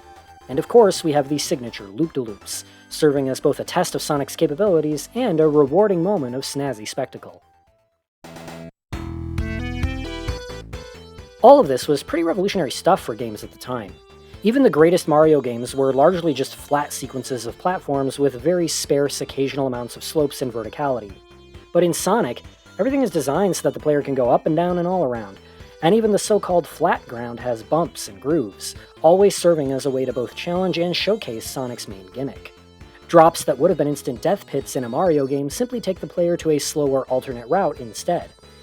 Yeah, isn't that ironic? That the franchise built around moving faster would be the one with the more free-form sandbox level design. Basically, every level in the game has a top, bottom, and even middle route, and each one is essentially its own difficulty setting. Skilled players will be able to successfully stay on the top paths without falling, and those routes tend to be faster with fewer enemies and obstacles. The bottom paths tend to be absolutely littered with enemies and spikes, and sometimes bottomless pits, but are usually less platform-heavy and require fewer leaps of faith. In this way, the game rewards high-level play by granting the player a less treacherous trek through the level, while low-level play will tend to be slower and more difficult, but not immediately punishing. And not to mention, there are hidden goodies the player can find by just exploring a bit and playing around with Sonic's moveset. But one should be careful not to dilly-dally. Each level has a strict 10-minute time limit, and failing to finish the level in time will result in losing a life. Every part of this game's basic design is built to encourage the player to keep moving at all costs. Sonic also handles general damage differently than Mario does. Sonic collects golden rings scattered throughout each stage, and while these rings contribute to your score and grant extra lives upon collecting 100 of them, their primary purpose is as Sonic's health gauge. Whenever Sonic is hit, he loses every ring he's holding, which scatter in various directions, giving the player a chance to recollect as many as they can. As long as Sonic is holding at least one ring, he will not lose a life upon taking damage, with the exceptions of drowning, being crushed, or falling into a bottomless pit. This system was likely born of necessity. The game's focus on speed means the player is going to be more vulnerable to tripping up and making mistakes, so this overly generous hit point system gives them several second chances, compared to Mario's much more strict 2 strikes and you're out method. It's also interesting seeing how both these franchises handle water segments. Mario games tend to treat water levels as a sort of set piece. Underwater travel in Mario feels almost liberating in a way, but water in Sonic is a very different story. Every hero has their Achilles heel, and Sonic's is water. The poor guy sinks like a stone, and his greatest strength, his speed, is greatly hampered once he's submerged. But above all else, Sonic can't stay underwater forever. He only has about 30 seconds before he needs to come up for air or find an air bubble to replenish his oxygen supply. This absolutely terrifying jingle begins to play whenever your time is running out, and I'm sure it's traumatized more than its fair share of children. I'm convinced that if you're a millennial with a fear of drowning, there's a good chance that phobia links back to Sonic games somehow. I also have to say, it's weird seeing modern-day Sonic detractors claim that these classic games are difficult or poorly designed, because if you actually go back and read the reviews from back in the day, the most common criticism of Sonic was the exact opposite. The sprawling multi-path level design and the very forgiving ring system, combined with platforming and collision detection that's overall far more lenient than the standard Mario, results in a game that most critics felt was too easy. And while I wouldn't say this is necessarily a detriment to Sonic as a whole, I do agree with this sentiment. 2D Mario games are much more dependent on precision and landing every jump perfectly, whereas Sonic is a lot friendlier on a base level. While the classic Sonic titles never reached the levels of automation that some of the 3D games do, these were never difficult games. So, maybe get good, haters. Sonic 1 stands out as being probably the first game built around the idea of speedrunning, before speedrunning was even really a thing. Yuji Naka claims that the decision to make a game about going fast was actually inspired by the first Super Mario Bros. In that game, if you wanted to get to the warp zone to finish the game quicker, you'd have to get through World 1-1 and 1-2 first. And over time, Naka found that he had gotten pretty darn good at getting through those first two levels as fast as possible. So he thought, why not make a whole game that's like that? One where you can essentially skip levels just by learning to play them quickly. And isn't that the core of what speedrunning is? Sure, every Mario level has a time limit, and Metroid encouraged faster playtimes with alternate endings, but in Sonic, being fast is the whole point. Experienced runs of levels in Sonic can end in well under a minute, and I think this is why the game doesn't include warp points or even a save feature. You may be forced to play the same levels in the same order every time you boot up the game, but you're meant to replay the levels over and over, to get better at them, and see just how fast you really can be. Even casual playthroughs of this game can come and go in around an hour or so, and much shorter than that after enough practice. It's also just kind of a genius move on Sega's part, intentional or otherwise. The Super NES had surpassed the Genesis in basically every technical aspect, except for speed. Having their flagship character revolve around the one major advantage they had over their biggest competitor was a marketing team's dream come true. And if there's one thing Sonic is, it's marketable. Sonic the Hedgehog is, for my money, the greatest mascot character design ever made. A mix of round body shapes with a lot of sharp edges gives a distinct silhouette. His weird mono eye evokes classic 1940s cartoons with their large expressive faces. And he's composed of only a few bright, contrasting colors. His design clearly takes inspiration from real hedgehogs without just literally being a drawing of a hedgehog, with plenty of classic cartoon influence to give the character an instantly recognizable and eye-catching design. Sonic is a character who can be sold on cool factor alone. You don't have to be a fan of video games to be a fan of Sonic the Hedgehog. And Sega somehow managed to tap into this 90s style without the character coming off as corny. They didn't give him a backwards cap or sunglasses or a leather jacket, they just created a character who came off as carefree and confident. They understood that being cool isn't something you can fake. It has to be genuine, effortless. And Sonic is just that. He's lightning in a bottle, contemporary and timeless all at the same time. So Sonic's spines are not only cool as hell, but also as recognizable as Mickey's ears. This character is one for the ages. Aesthetically, Sonic is one of the most visually striking and distinct games of its era. Backgrounds are abstract, full of life and movement, bright colors, lots of moving pieces. Playing this and then going back to Mario World makes the latter seem so much more flat and barren by comparison. The first level in particular, the iconic Green Hill Zone, reportedly took the longest to finish, with 6 months of the game's year-long dev cycle being devoted to perfecting it. And it pays off, as Green Hill is one of the most memorable opening levels in all of gaming. As much as fans complain about the overuse of Green Hill in more recent Sonic games, there's a reason Sega keeps returning to that well. Because it's fucking brilliant. The level themes in Sonic also don't rely on the standard cliches we had begun to see in the wake of Mario 3. There's the Green Hills and Labyrinth Zone's underwater ruins, as well as Robotnik's factory at the end, but the rest are all pretty unique thematically. Marble Zone combines ancient ruins with underground magma caves. Spring Yard is some sort of nighttime theme park filled with springs, ramps, and halfpipes, and Starlight is a construction site set against a gorgeous starry backdrop.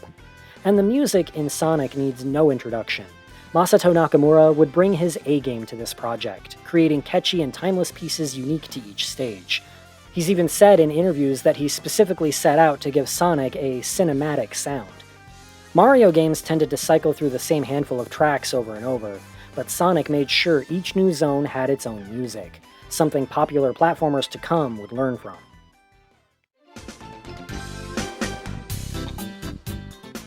The levels themselves are all very different explorations of Sonic's capabilities, some better than others. Green Hill Zone is a fun little low-risk sandbox, whereas its follow-up Marble Zone honestly plays more like a traditional Mario level than anything. Spring Yard Zone has a couple neat secrets and alternate paths, but maybe a few too many slow-moving platforms for my liking. Starlight Zone is probably my favorite, being a bit of a calm before the storm on your way to Robotnik's factory in Scrap Brain Zone. Labyrinth Zone, in particular, placed pretty much right in the middle of the game, is commonly considered the worst level, or at least the hardest. Being a mostly underwater level full of enemies, cramped hallways, and tricky hazards, I can definitely see how it could be a roadblock for most people. Incredibly, Labyrinth was originally planned to be the second level. The developers wanted each level to thematically become more industrialized as you moved toward the end of the game, starting with the entirely natural Green Hill Zone and ending with the completely mechanical Scrap Brain Zone. But Labyrinth Zone was pushed back a few spaces when they realized how much of a difficulty spike it was. And yeah, this was definitely the right call. It's not necessarily a bad level, but it is a claustrophobic and stress-inducing one for sure.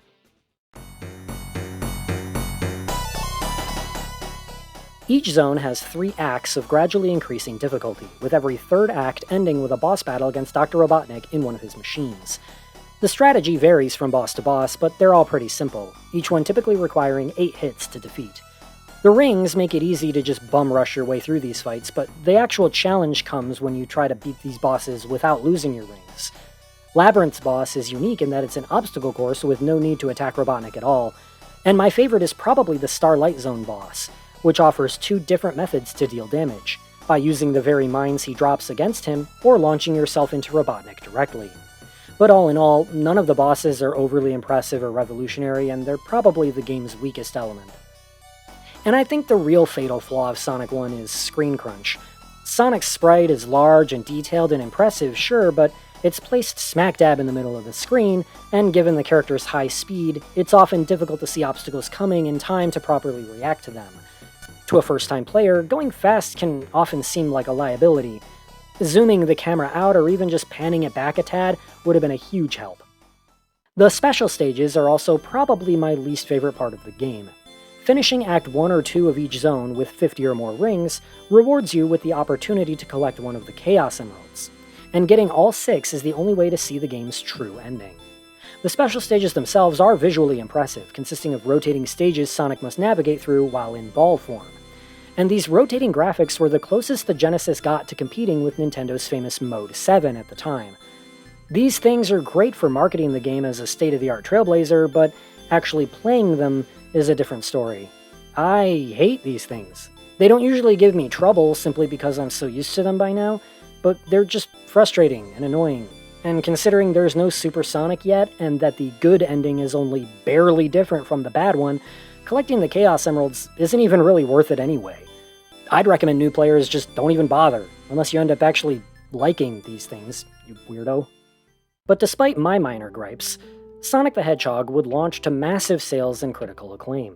It would replace Altered Beast as the Genesis pack-in title, and before long would blow right past Sega's hope for 1 million units sold, selling double that by the end of 1991, making it the highest-selling video game that year. While Sonic ironically would see only lukewarm popularity in his homeland of Japan, he took the rest of the world by storm, specifically America, the UK, and several Latin territories.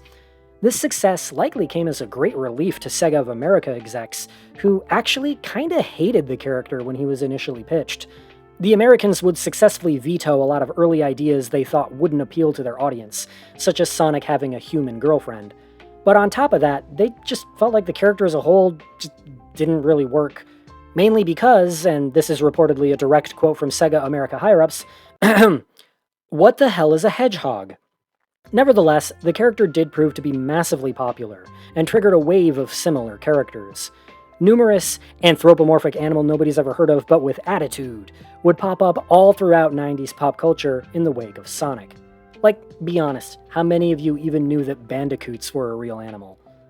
And, well, moreover, Sonic himself was just a hell of a lot cooler than Mario. Today, aside from being the internet's favorite punching bag, Sonic is mainly held up as the pioneer of an entire subgenre, the momentum platformer, placing Sonic in the same pantheon of games like Metroid and Resident Evil, a game that redefined established tropes and mechanics to the point of inventing a completely new type of game. But back in 1991, Sonic did something arguably even more important than that. Sonic single-handedly established Sega as a worthy competitor to Nintendo. For the first time since the NES overtook American living rooms, Nintendo now had a giant hedgehog-shaped chink in their armor. The Super NES may have still sold better in the end, but it wasn't the only game in town anymore. Sonic showed us that Nintendo wasn't invincible.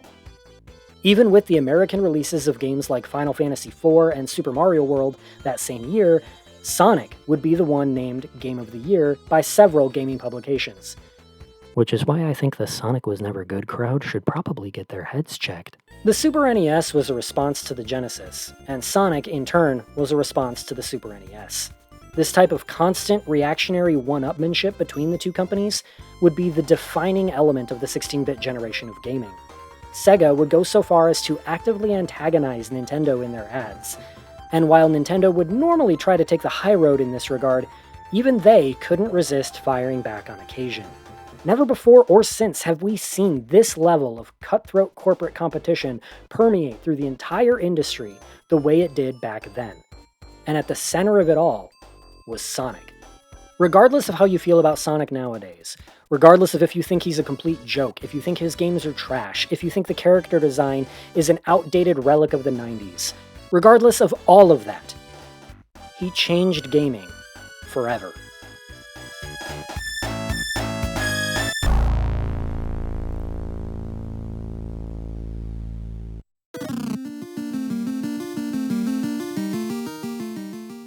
With the release of the Super Famicom, Square was making big plans for the Final Fantasy franchise.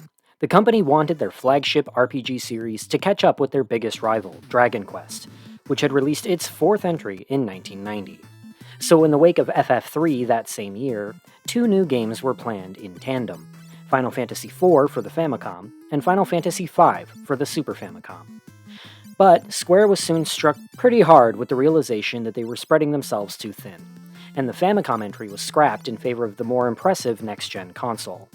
This Famicom game was reportedly around 80% complete when it was abandoned, but many of its ideas would be carried over into the new game, which now took the mantle of being Final Fantasy IV. Series regulars Hironobu Sakaguchi, Yoshitaka Amano, and Nobuo Uematsu returned yet again, but with the departure of Nasir Jabeli after Final Fantasy III, programming duties would be passed on to Ken Narita, who had worked under Jabeli on the first three games but had thus far gone uncredited. Game designer Hiromichi Tanaka initially returned from FF3 as well, and proposed that the new game feature a much more cohesive and dynamic overworld, as well as abandon menu-based battles in favor of entirely real-time fights. But when it was brought to light that this wouldn't be easy to pull off even with all the new tech, Tanaka stepped down from the project and transferred to a separate team at Square, where his ideas would help form the basis of a Final Fantasy spin-off that would eventually become Secret of Mana. But taking Tanaka's place on the FF4 team would be Hiroyuki Ito, who had begun as a debugger and eventually sound programmer on the previous titles, before being promoted to lead game design here. Filling in for the absence of writer Kenji Terada would be Takashi Tokida, who would take a basic plot outline drafted by Sakaguchi and flesh it out considerably. So much so, in fact, that about 75% of his scripts had to be trimmed away simply for the sake of the game even fitting on a Super Famicom cartridge. The team combined what they felt were all the best aspects of the first three games into what they hoped would be their greatest yet, and Final Fantasy IV would see release in Japan on July 19, 1991.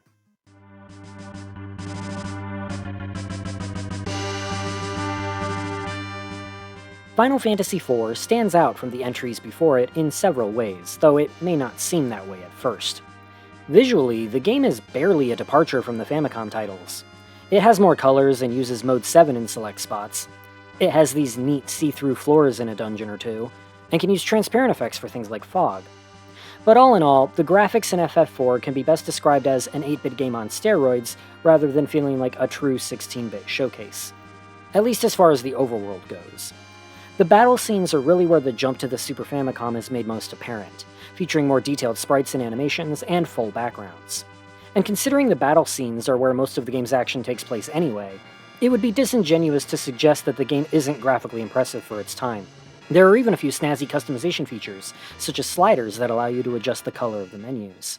Outside of battles, though, the game carries over a lot of design and UI elements from FF3.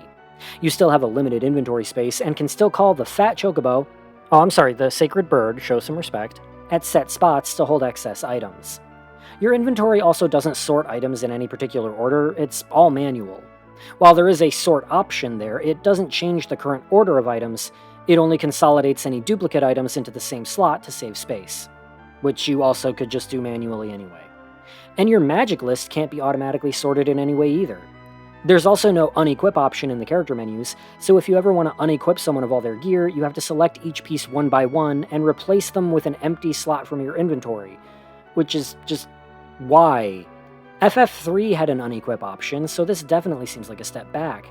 And considering you still can't quickly switch from character to character, it makes any instance of juggling your party's equipment a pretty tedious process. Speaking of items and equipment, FF4 has plenty of rare items to get from enemy drops, including powerful equipment and even some extra summon spells. But the item drop rate in FF4 is abysmally low, about 5%. And on top of that, each enemy has 4 possible drops, with the rarest being a measly 0.4% chance. This means the rarest enemy drops are only going to show up, and I've done the math here, 0.08% of the time. And that's rounded up. That's less than 1 in 1,200. Granted, none of these items are required to finish the game, but several nifty items are only available as rare drops, including the item that earns you the strongest armor in the game. Ideally, you'd want 5 of those, but unfortunately they're only found as the rarest drop from the rarest enemy in one single room of the game's final dungeon. Unless you're a hardcore completionist, I'd say don't even bother. And hell, even if you are a completionist, this is one of the rare moments where I don't think anyone would blame you for just using a Game Shark, because who has that kind of time?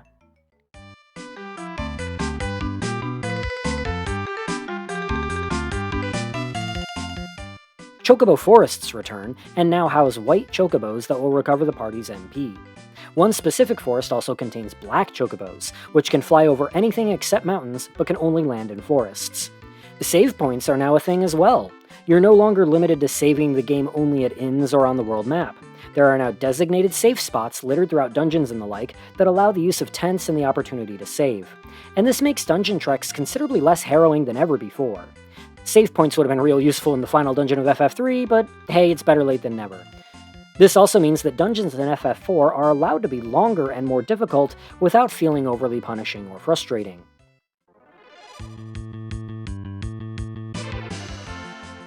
The battle system is where Final Fantasy IV has seen the most overhauling from its predecessors. We're back to the singular MP pools per character like in FF2, and party size has been upped from 4 characters to 5. The front row back row system has been tweaked to match this increase in party size. The rows will always be a 3-to-2 split, so the player has to configure their current party to best fit those formations. But more important than that is what is by far the biggest contribution FF4 made to the franchise: the ATB system. ATB, short for Active Time Battle, is a battle system designed to incorporate an element of real-time action and quick thinking into an otherwise turn-based game. Rather than selecting all your actions at once and then just watching them play out one at a time, characters, both party members and enemies, are now granted turns in real time based on their speed stat, and actions will play out even as the player is selecting another. On top of this, some actions can also take additional time to charge after being chosen, such as high-level spells or certain special moves. This means that not only will faster characters literally be given more turns, it also means the player has to think and act on the fly, both to react to enemy moves and to quickly navigate through menus to get to the command they want, lest they waste time and give the enemies more opportunities to attack. Sometimes you'll even have to make the choice between a faster but weaker command or a stronger one that will take longer. It even affects the way the player chooses to sort items and spells, and even kind of explains why all the items and spells are sorted manually. Placing more useful or commonly used commands near the top of the list means less time will be spent scrolling through to find them. All of this results in a game where, despite still being turn-based, every second counts and every decision is important. The ATB system was conceived by Hiroyuki Ito and inspired by F1 racing, where faster racers can repeatedly pass or lap slower ones. The ATB system would prove to be FF4's defining mechanical element, and would be so well regarded as to be the default system for the next 5 mainline entries of the franchise. A few more additional tweaks were made to battles on account of the ATB system. You can pause, for one thing, and party members' turns can be temporarily passed over at the press of a button, for those instances where the player wants a specific character to act before another. The defend command, which in FF3 was only available to certain jobs, is now available to every character, and forfeits their current turn in exchange for a boost in defense. The run command is no longer a menu option, but rather performed by holding down both shoulder buttons on the controller. Running now also carries the chance of the party dropping a small percentage of their gil. Not enough to be detrimental when done in moderation, but enough to punish those who flee too often, encouraging players to stick it out in all but the most desperate of battles. And it wouldn't just be the game designers getting used to the new potential of the Super Famicom. Music composer Nobuo Uematsu had to learn all the new sound equipment as he went, and he and the sound programmers would often stay overnight at the office just trying to get everything right.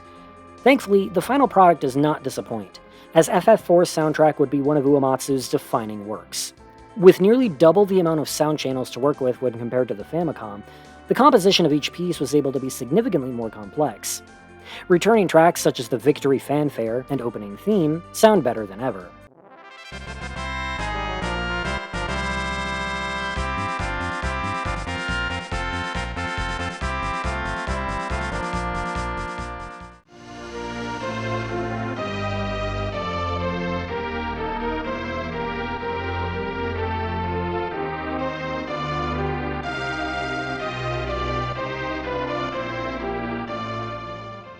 And the classic Prelude even added a new movement with woodwinds and strings.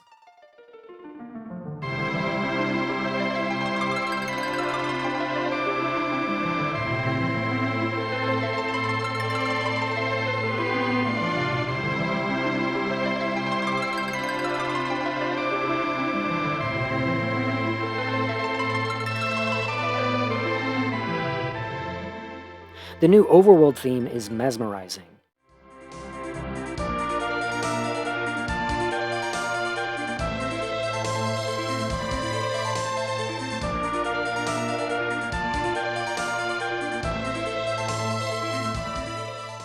And when you fight Calcabrina and hear that creepy song for the first time, it's not something you soon forget.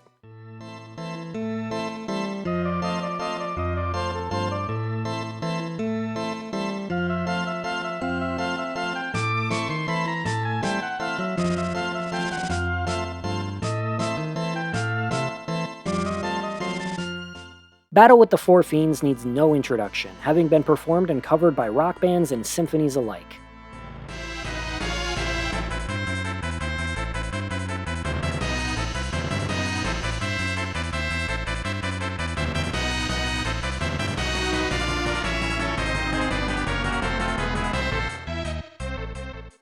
The theme of love would even become something of a cultural touchstone in Japan, being taught to Japanese schoolchildren as part of their music curriculum.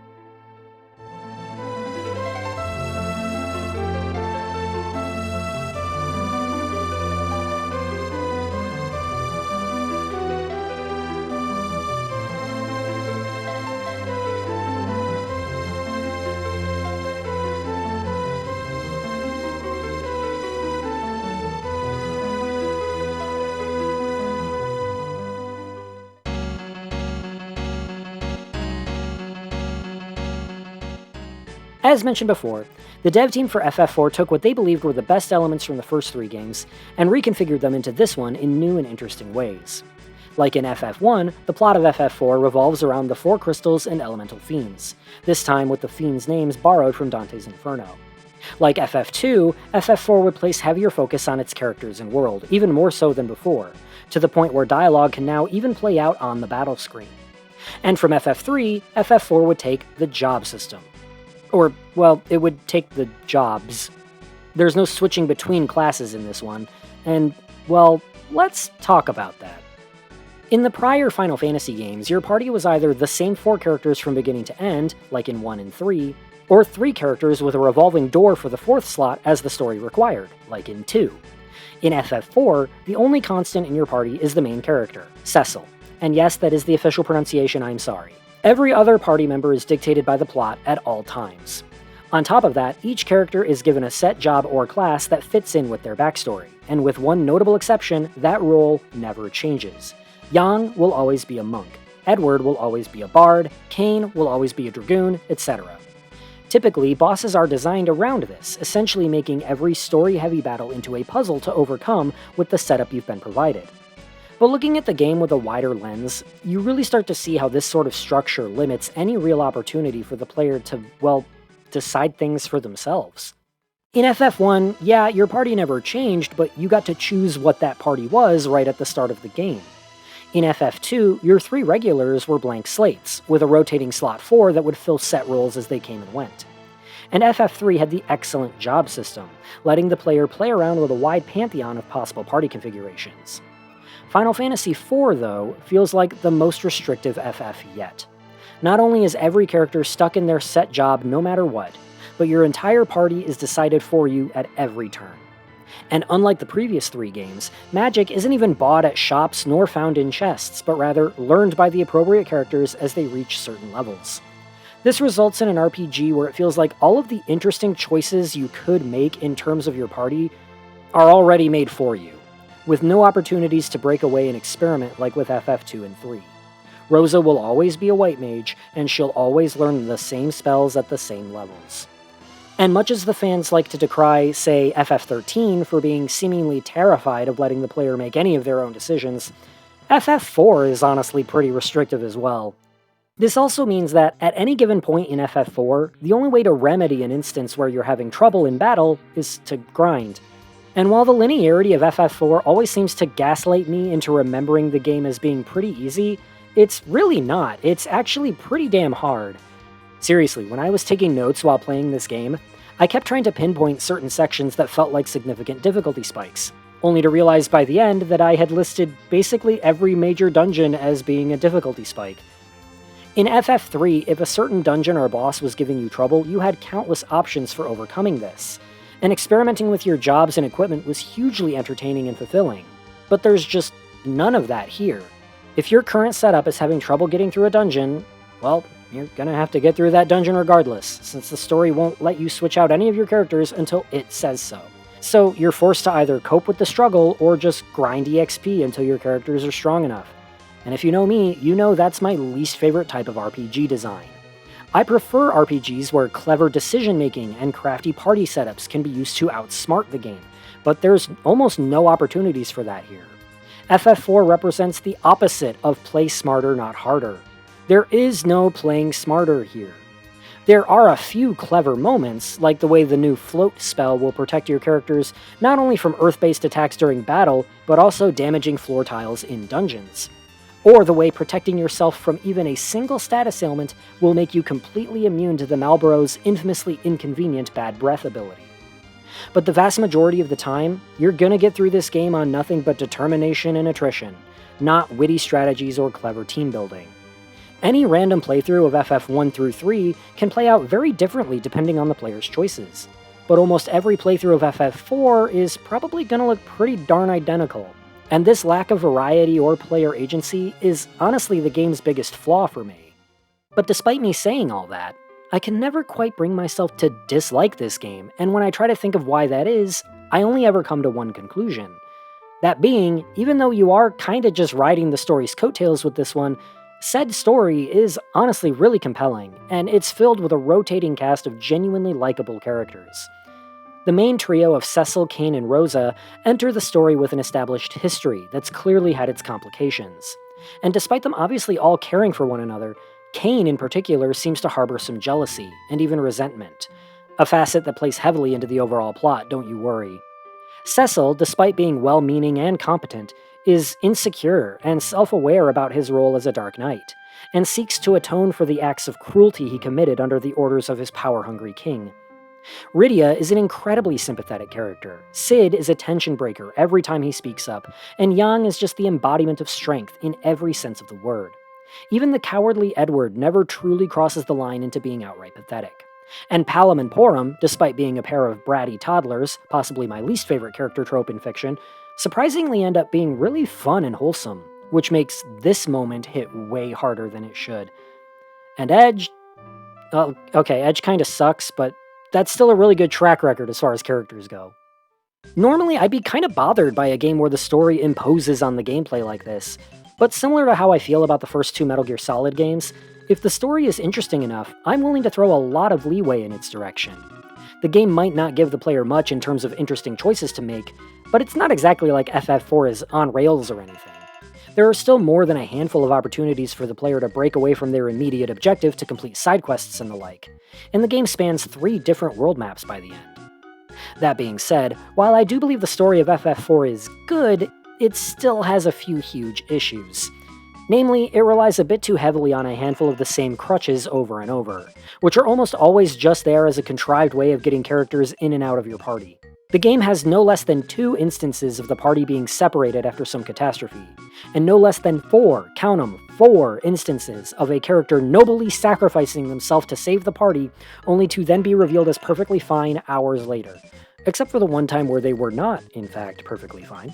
Like, yeah, it's nice that these likable characters end up not actually being swatted down like flies left and right, but I can't imagine audiences in 1991 feeling any less cheated by fake-outs like this than we would be today. The story also really likes mind control. It has at least 2 instances of a mind-controlled character betraying the party, and then it's later revealed that the character doing said mind control was himself being mind-controlled. We also learned that not only is the main character the descendant of Moon People, but that the main villain was his long-lost brother all along, and so said villain immediately switches sides to help fight the actual villain, who comes out of nowhere and wasn't ever properly set up by the story before this. Between all of these repeating contrivances and ridiculous twists, the game almost comes off as parody, but no, it's played completely straight and presented so earnestly. This game is a melodramatic soap opera of an RPG, but damn it, it's just so charming that I can't help but love it.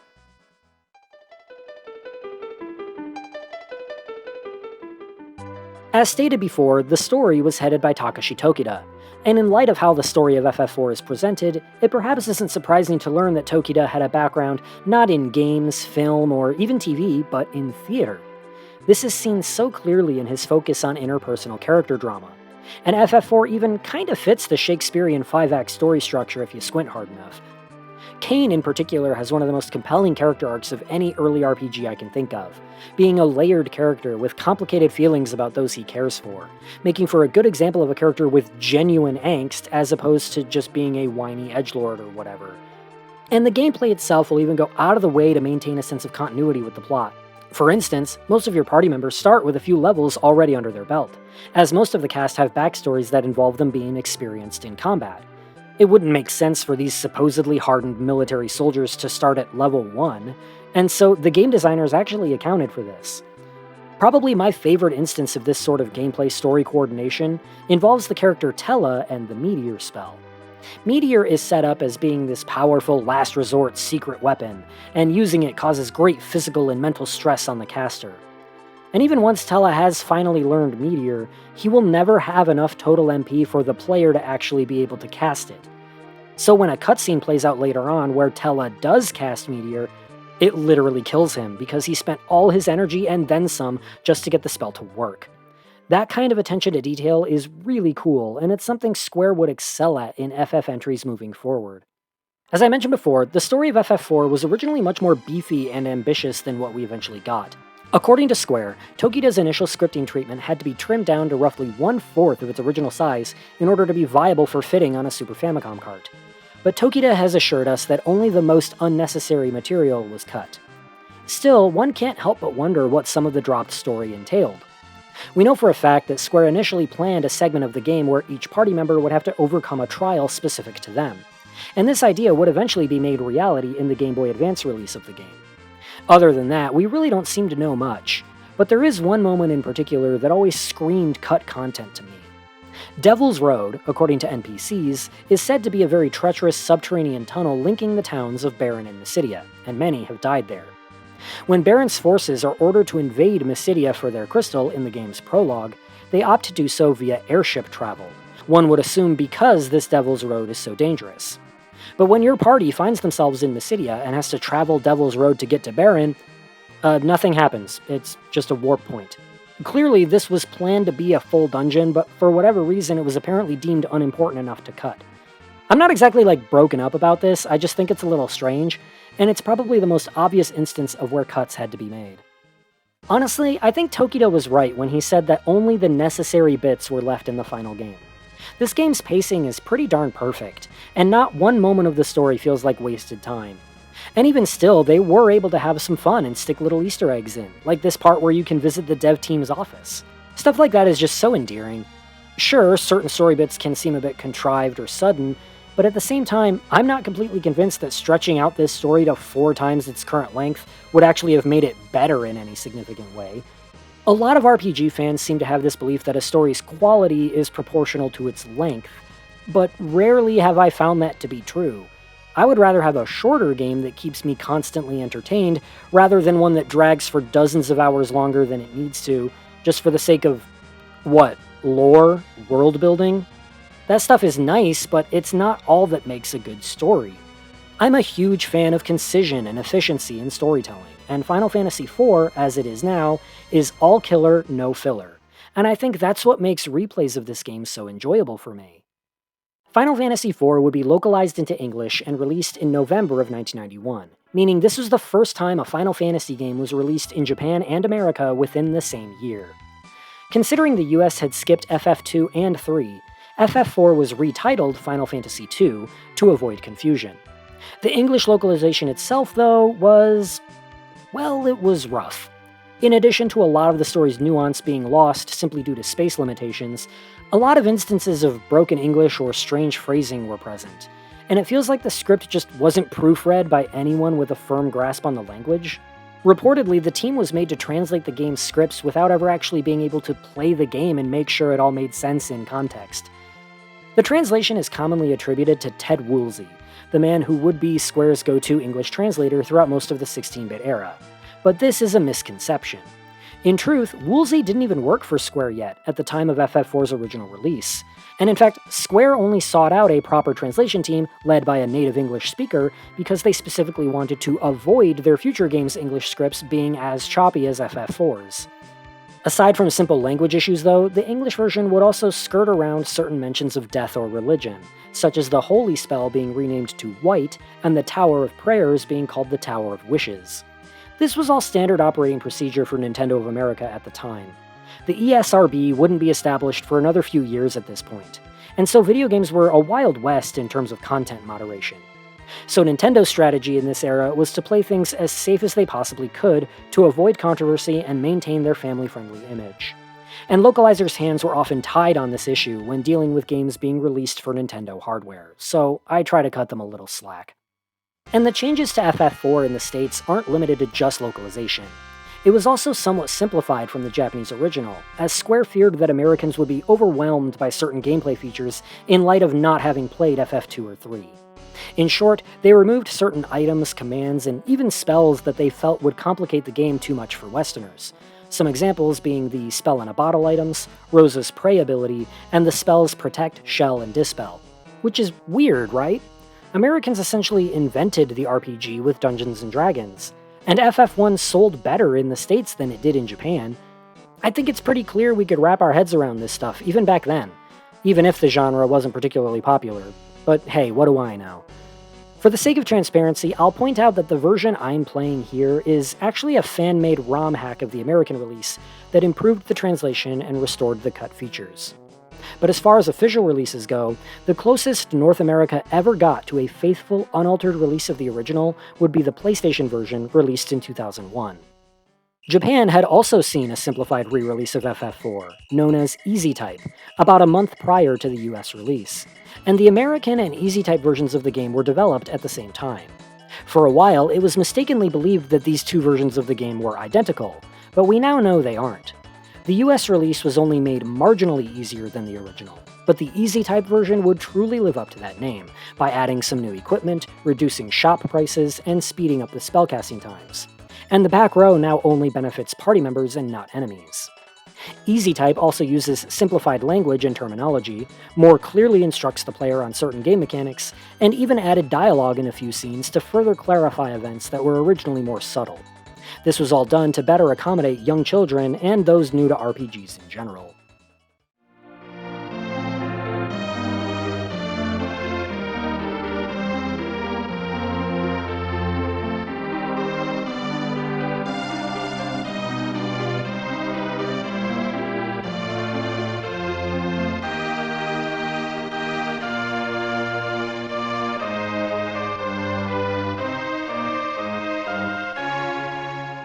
Reception to Final Fantasy IV was largely positive on both sides of the Pacific, with America in particular seeing it as a huge leap forward given that they unknowingly skipped 2 entries.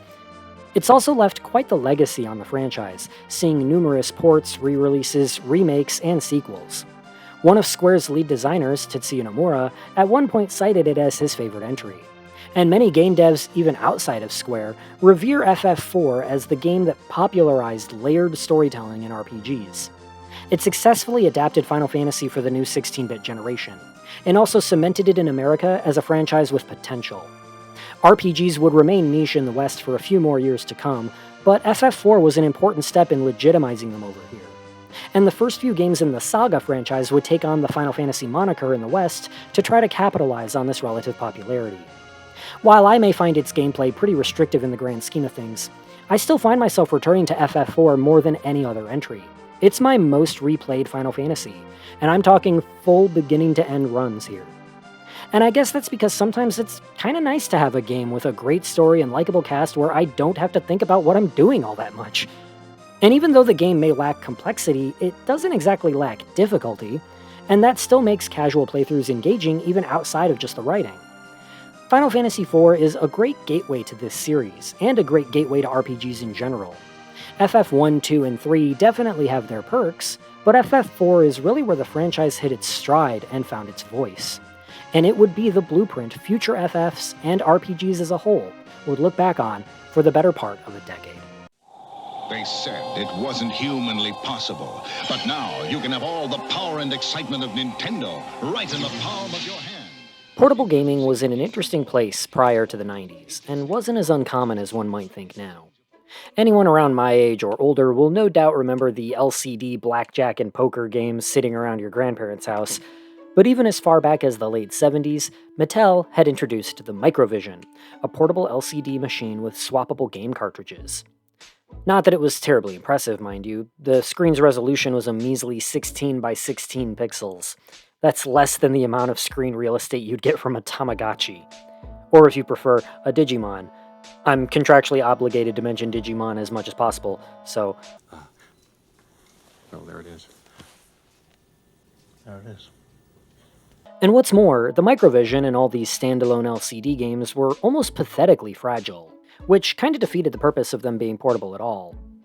Most manufacturers are so preoccupied with whether a portable gaming machine would be viable at all, that they never seem to stop and think about the necessary logistics to make such a thing practical in the long term.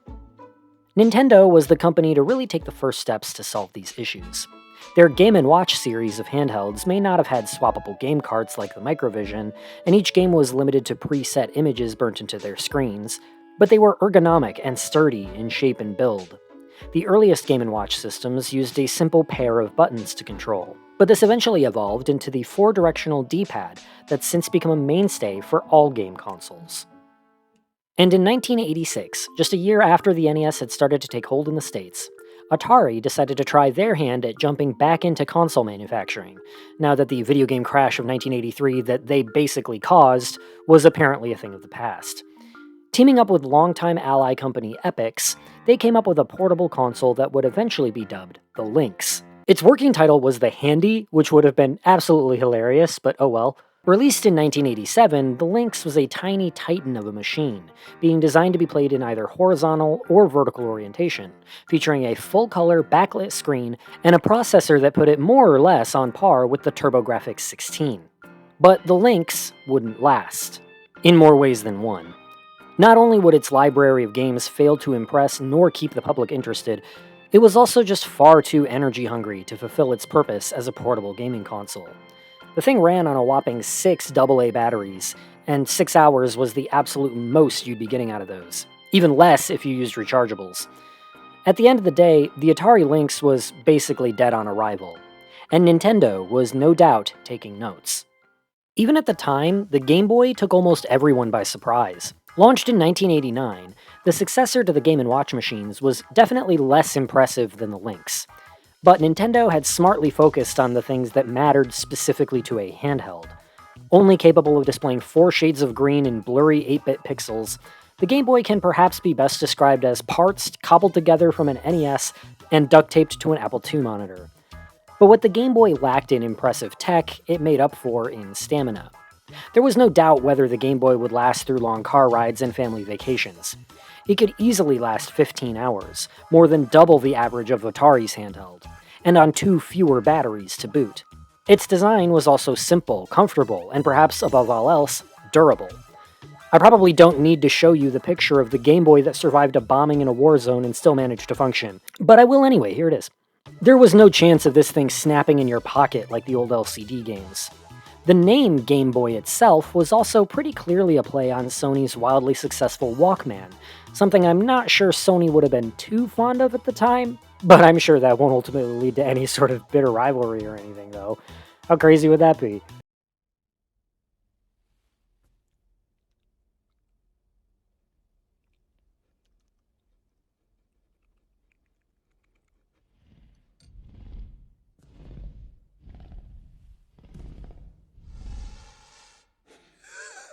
The Game Boy also, in all fairness, had the benefit of good timing. It was released years after the NES had taken a stranglehold of the industry, and after the Lynx had become an irrelevant dud. Had the Lynx actually managed to take off, it's very likely that the Game Boy would not have, as it was a comparatively less impressive machine. But instead, Nintendo was able to learn from Atari's failure, as well as capitalize on their own positive reputation and established IPs, to create what would be the first console in history to sell over 100 million units. The Game Boy's strong launch lineup surely helped things as well, with tennis and baseball among the titles available. But perhaps the 2 most important games in popularizing the Game Boy were Super Mario Land, and a little puzzle game, I don't know if you've ever heard of it, it's pretty obscure, called Tetris? Tetris? Tetris? I mean, it's really anyone's guess here. Now, I don't currently own any of the Game Boy launch titles. In fact, I somehow don't own any games from 1989 at all, so maybe I should have talked about this earlier just to fill that gap in my video order, but hey, better late than never, right? Those last 2 games in particular are historically significant enough for me to talk about them a little, just to contextualize the Game Boy a bit more. Tetris, in particular, can probably be considered the game that cemented the Game Boy's success. Everyone has played Tetris, and it's the perfect type of game for a handheld console. Addictive enough for long car rides, and yet simple and segmented enough for a waiting room or a morning bus. And Nintendo even releasing it on their console at all is the result of one of the most complex and heated legal battles in the history of video games. Nintendo fought hard to win the console rights to Tetris from Atari and Tengen, and they weren't shy about flaunting it once they had it. Casual gaming was a huge part of the Game Boy audience, and puzzle games are the darling of the casual crowd. In other words, Tetris walked so Candy Crush could run. The other notable title in the Game Boy's launch lineup is, of course, Super Mario Land, an adaptation of the classic Mario formula in a handheld form. This one was headed not by Shigeru Miyamoto and his usual gang, but rather the team at Nintendo R&D1, led by Gunpei Yokoi, the very same team responsible for the Game Boy itself. Mario Land was a fine representation of how a Game Boy Mario could look and play. But it took a few interesting liberties, no doubt using the fact that it was a spin-off as a chance to experiment a bit. But the first Game Boy game we'll be talking about in earnest is perhaps even more fitting in retrospect. In addition to being the father of the Game & Watch and the Game Boy, Gunpei Yokoi and the R&D1 team were also the creators of Metroid. And inevitably, the decision was eventually made to release a Metroid game for the new hit handheld. And with this, Yokoi and his team decided they weren't holding back. Whereas other NES franchises brought to Game Boy would be downsized in terms of ambition or presentation, R&D1 decided they weren't going to compromise with Metroid. Both the Game Boy and Metroid were their babies, and they wanted to show them off. Metroid 2: Return of Samus on Game Boy wasn't a spin-off or a side story. It was a full-fledged, numbered sequel, plain as day, right there on the box. And with that alone, Yokoi's team was sending a message. They had something to prove.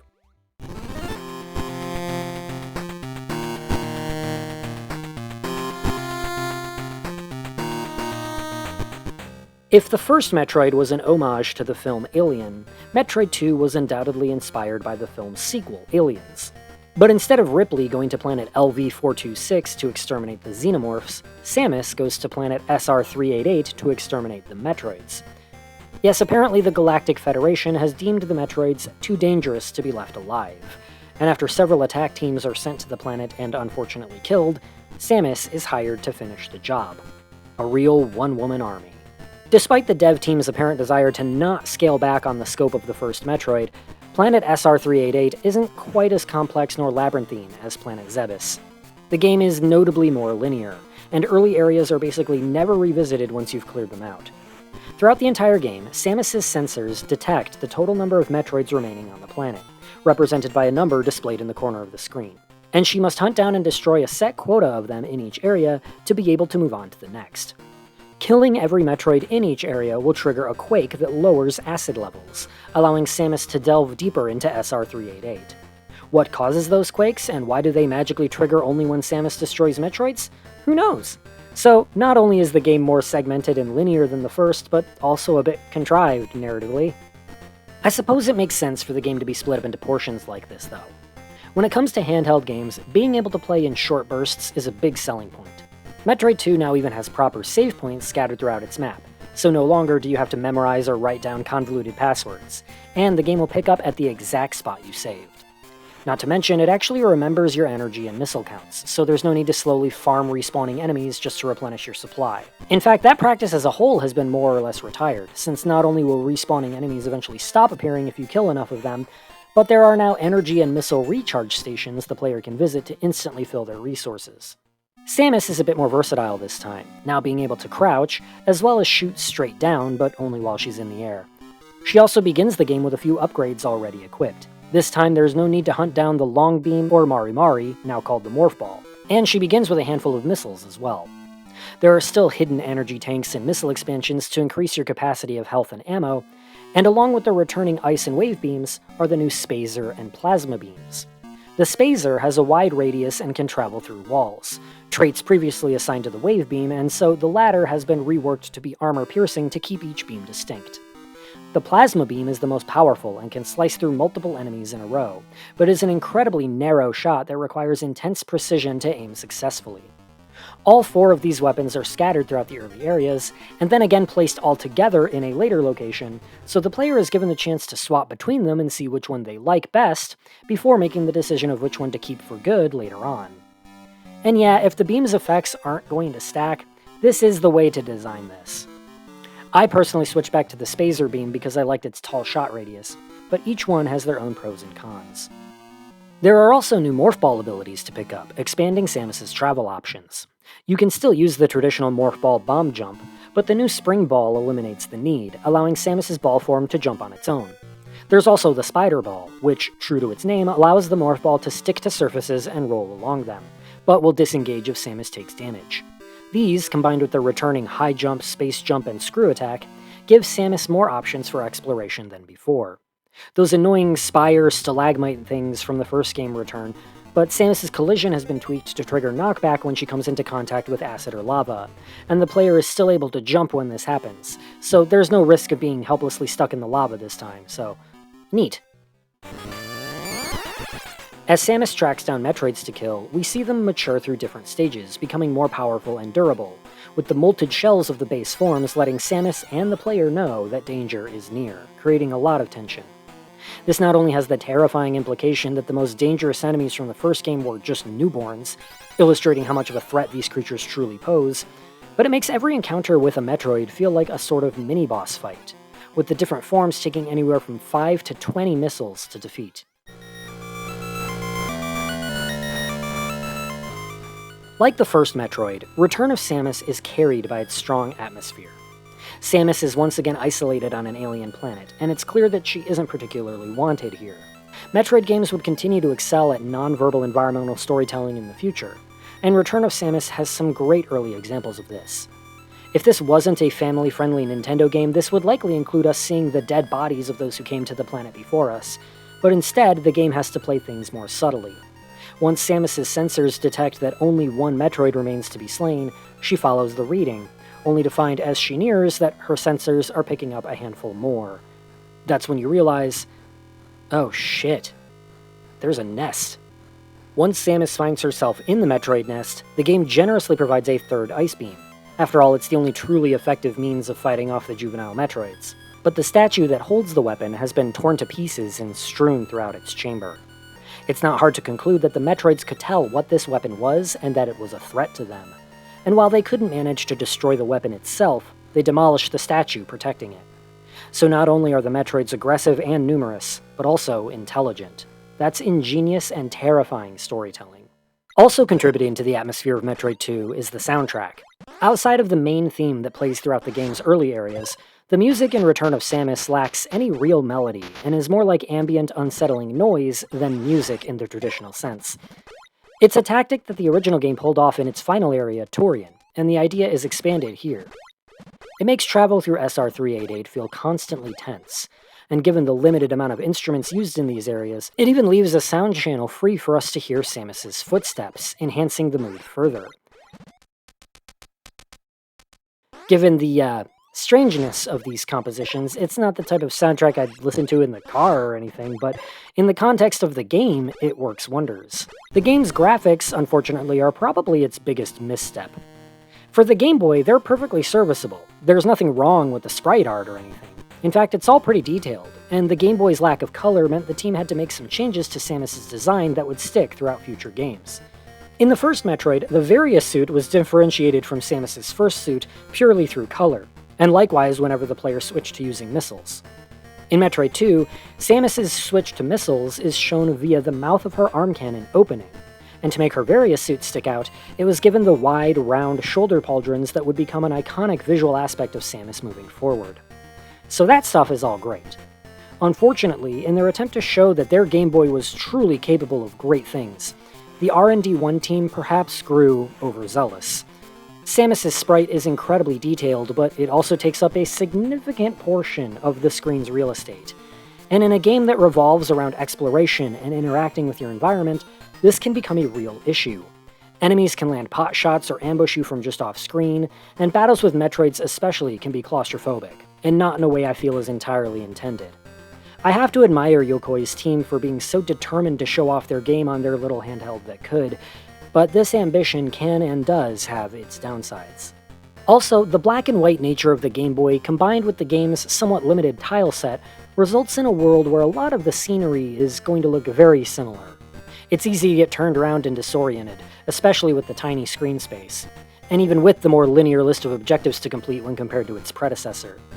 The acid pools that disappear when you reach each Metroid quota are not always placed in obvious or telegraphed spots, potentially leading to a lot of aimless backtracking if you forget where you're supposed to go next. While it's not a game I'd say you necessarily need a walkthrough for, looking up a set of maps is almost definitely a must.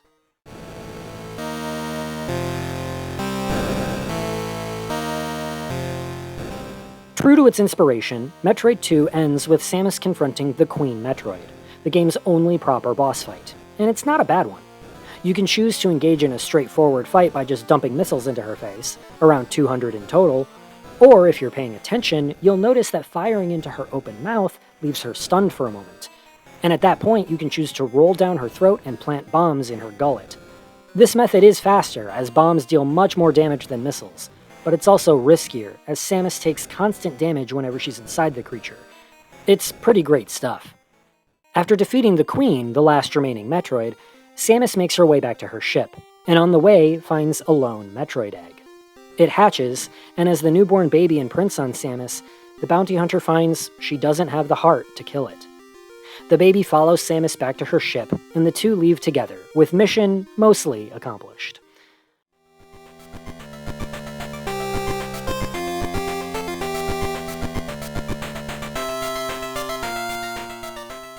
Just like the first game, Metroid 2 has alternate endings depending on how fast the player finished their mission. But once again, the endings only differ in how much of Samus'-san's suit the player gets to see. All in all, the game can easily be finished in an afternoon, a weekend at the most depending on how much you get lost. And considering that brisk runtime, Metroid 2 is worth a look. It's hard to say whether or not it's outright better than the first game. The sequel may have better controls and some nice quality of life improvements, but some people may have a preference for the original's more intricate world design. And game design is really what matters at the end of the day. After all, Metroid itself is synonymous with exploratory, non-linear level design, and an entry that minimizes that aspect could be seen as antithetical to what the franchise is. It was an experiment to be sure, and this was still early enough in the franchise's history that they could afford to branch out and try new things. But the bold mindset of the team behind the game to make a portable franchise entry that was not lesser, that was not irrelevant to its larger series as a whole, is an admirable approach, and one more games of its ilk should strive to emulate.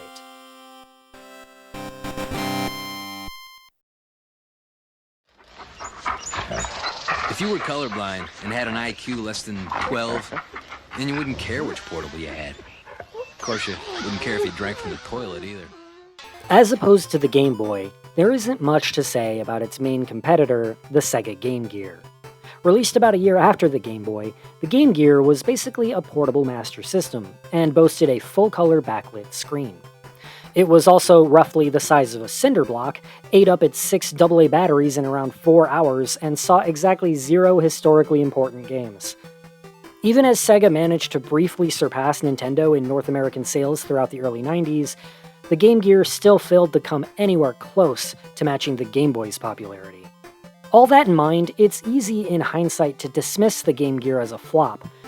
But when you take a step back and put everything into perspective, it really wasn't.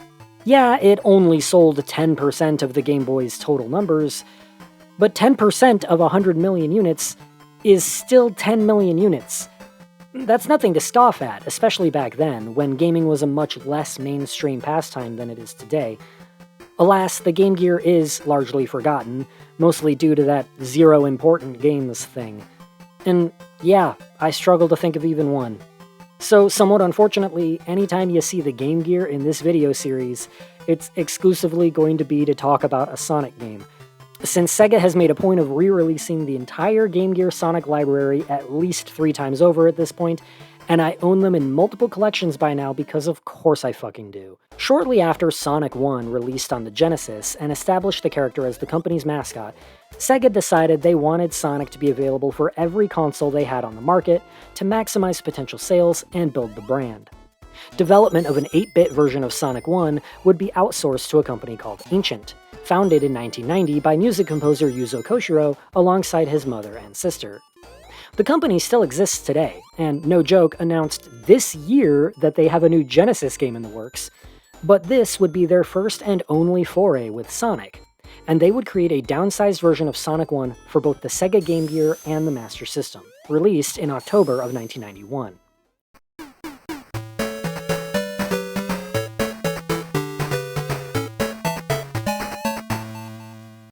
So, how did they do? Honestly, pretty decent.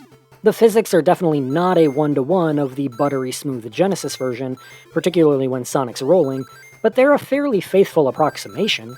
The 8-bit consoles weren't able to juggle a lot of sprites on screen at once, which means players can no longer recollect their rings after they take a hit, which does result in this version being a tad harder than its console counterpart.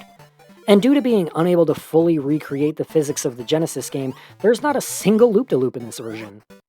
I previously described Sonic 1 as being like a midway point between pinball and a Mario game, and in light of the compromises this lesser version of Sonic had to make, it definitely leans more toward the Mario half of that equation. Levels are much flatter, straight lines, with a heavier focus on raw platforming challenges as opposed to maintaining your speed. There's even at least one auto-scroll level, which in a Sonic game feels akin to sacrilege. The game still follows the 3 acts and a boss structure from the Genesis, but with a few minor tweaks. Every third act no longer simply ends with a boss fight, but rather is the boss fight, with just a short sprint with no rings placed on the way, leaving you completely vulnerable to losing a life, and thus making each boss more of a direct test of reflexes and skill than they were in the main game. This, in theory, should serve to make the bosses more interesting, and the bosses here are all completely original, but in actuality, they're all still pretty standard fare and nothing to write home about. The Chaos Emeralds have also been reworked. Rather than being collected from special stages, one Chaos Emerald is hidden somewhere in either Act 1 or 2 of each zone, adding a slight element of exploration to the formula, but really nothing more strenuous or demanding than what you'd see in a Mario level or something. Special stages do still exist, but here are simply a manner of racking up points, 1-ups, and continues. Obviously, the Game Gear wouldn't be able to pull off the rotating mazes of the 16-bit game, but these special stages are still very much in the same spirit as Sonic rolls and jumps through a timed obstacle course full of bumpers, springs, and flippers, often leaving the player to bounce around through the stage, much like in the console counterpart. Like, fuck, just, come on, let me, there's nothing I can do, I'm stuck like this while the timer ticks down, someone help me. There are also a few quirks unique to this version that further separate the game from its older brother, like the way each level opens with this little map of where Sonic is on South Island, which helps to visualize the progress the player has made as they near Robotnik's fortress. Plus, it just looks kinda cute, look at it, it's kinda neat. Or how the shield power-up will carry from act to act and even from zone to zone, as long as you manage to keep avoiding damage. Or how every act, including the boss acts, have exactly one extra life to find. Unfortunately, not all of the portable version's quirks are charming. Scrap Brain Zone in this version is basically a puzzle level, being essentially a maze with a plethora of switches, doors, and teleporters to navigate through. The game also really chugs in any instance of being underwater, which makes this version of Labyrinth Zone somehow even more unbearable, despite being overall much lighter on obstacles and enemies. And also, the boss of Bridge Zone somehow managed to kill me despite me having a shield, which I thought was kind of bullshit, but I'm chalking that up to a fluke glitch since I doubt it was by intentional design and it only happened the one time. Between the Master System and Game Gear versions, the latter in particular really suffers from the additional problem of screen crunch. I know that was a complaint I already brought up for the Genesis version, but it is far exacerbated here. The Game Gear's screen resolution was a lot tighter than that of either the Genesis or Master System, leading to a very claustrophobic experience when playing on the handheld. They tried to deal with this by adding these little caution signs whenever the player is about to approach a dangerous gap or obstacle, but it's really just slapping a band-aid on a broken leg at that point. For this reason alone, I'd recommend trying to play the Master System version if possible, but that's pretty much impossible to do in the modern day without resorting to emulation. And I would never condone piracy, right? Luckily, no matter which version you play, you're in for a visual and auditory treat. The bright colors and eccentric background designs of the Genesis game are recreated beautifully on the handheld, and they even carried over Sonic's neat little idle animation. Only 3 levels from the Genesis version return in this one: Green Hill, Labyrinth, and Scrap Brain, with the other 3 being entirely new: Bridge Zone, Jungle Zone, and Sky Base Zone, the last of which has usurped Scrap Brain as the new final stage. Of the 3, Jungle Zone is probably my favorite, but Bridge Zone stands out for its music alone, and oh man, the music. Ancient's founder, Yuzo Koshiro, is largely a music composer, and the gaming and Sega aficionados in the audience likely recognize his name from a little game called Streets of Rage 2, a game with a famously incredible soundtrack. Despite Sonic on Game Gear sharing 3 zones with its console brother, only 2 music tracks are reused, the title screen and Green Hill Zone. The rest are all original compositions from Koshiro, and every one is catchy as all get out, right down to the ending credits and even the boss theme.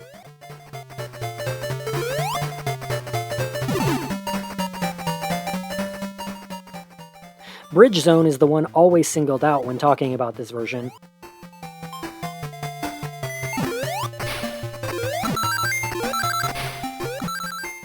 But I think we're all sleeping on the Jungle Zone BGM here.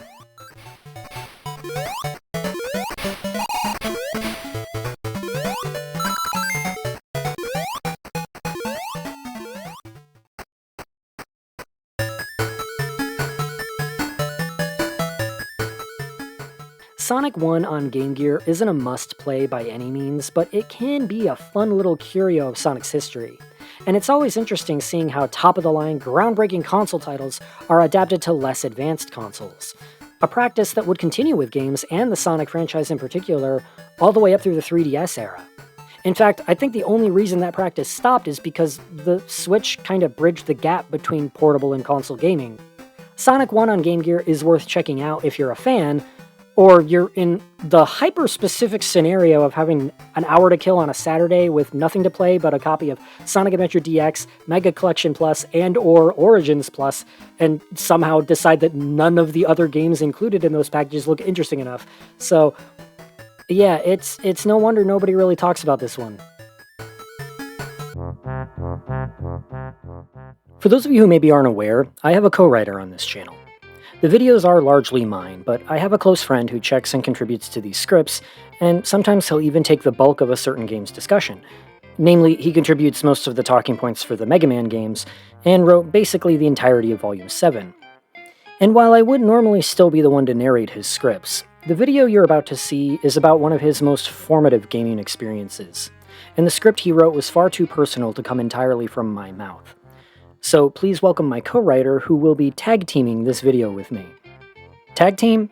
Double team? I don't know. Whichever one sounds more sexual.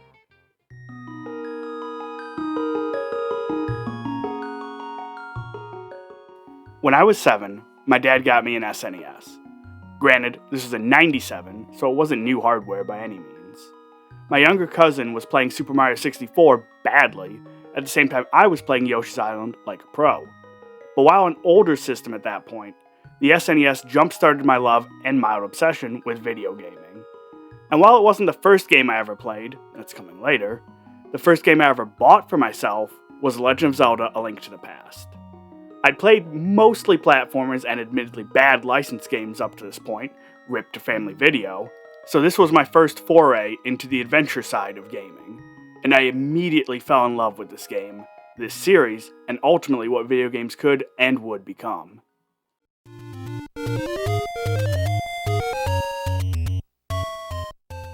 Development for Link to the Past started in 1988 as a third Zelda title for the NES. But with the Super Nintendo on the way, Nintendo decided to push the new Zelda title to the new console the next year.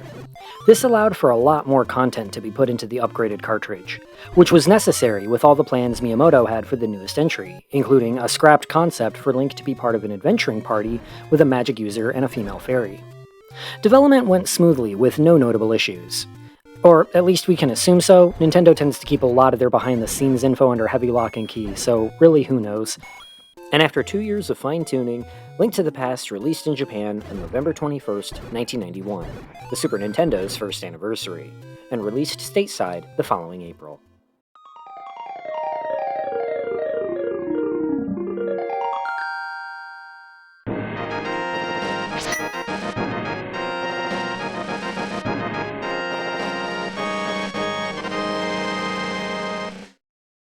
A Link to the Past actually serves as a prequel to the first two Zelda games, taking place centuries before.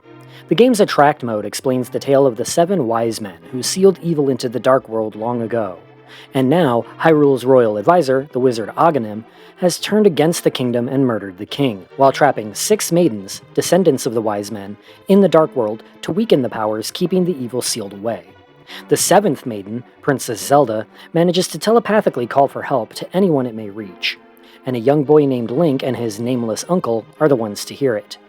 The older man insists Link stay home, but the boy disobeys and follows him to Hyrule Castle, only to find his uncle slain.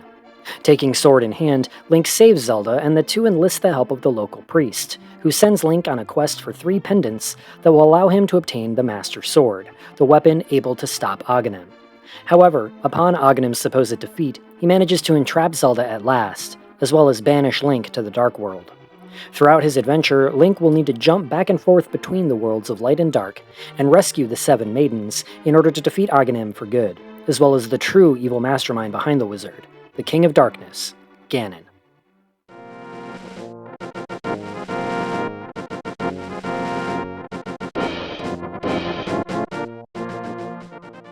Having learned their lesson from Zelda 2, Link to the Past is back to being an overhead adventure game. You still enter dungeons, solve puzzles, beat bosses, get more health and items, and so on.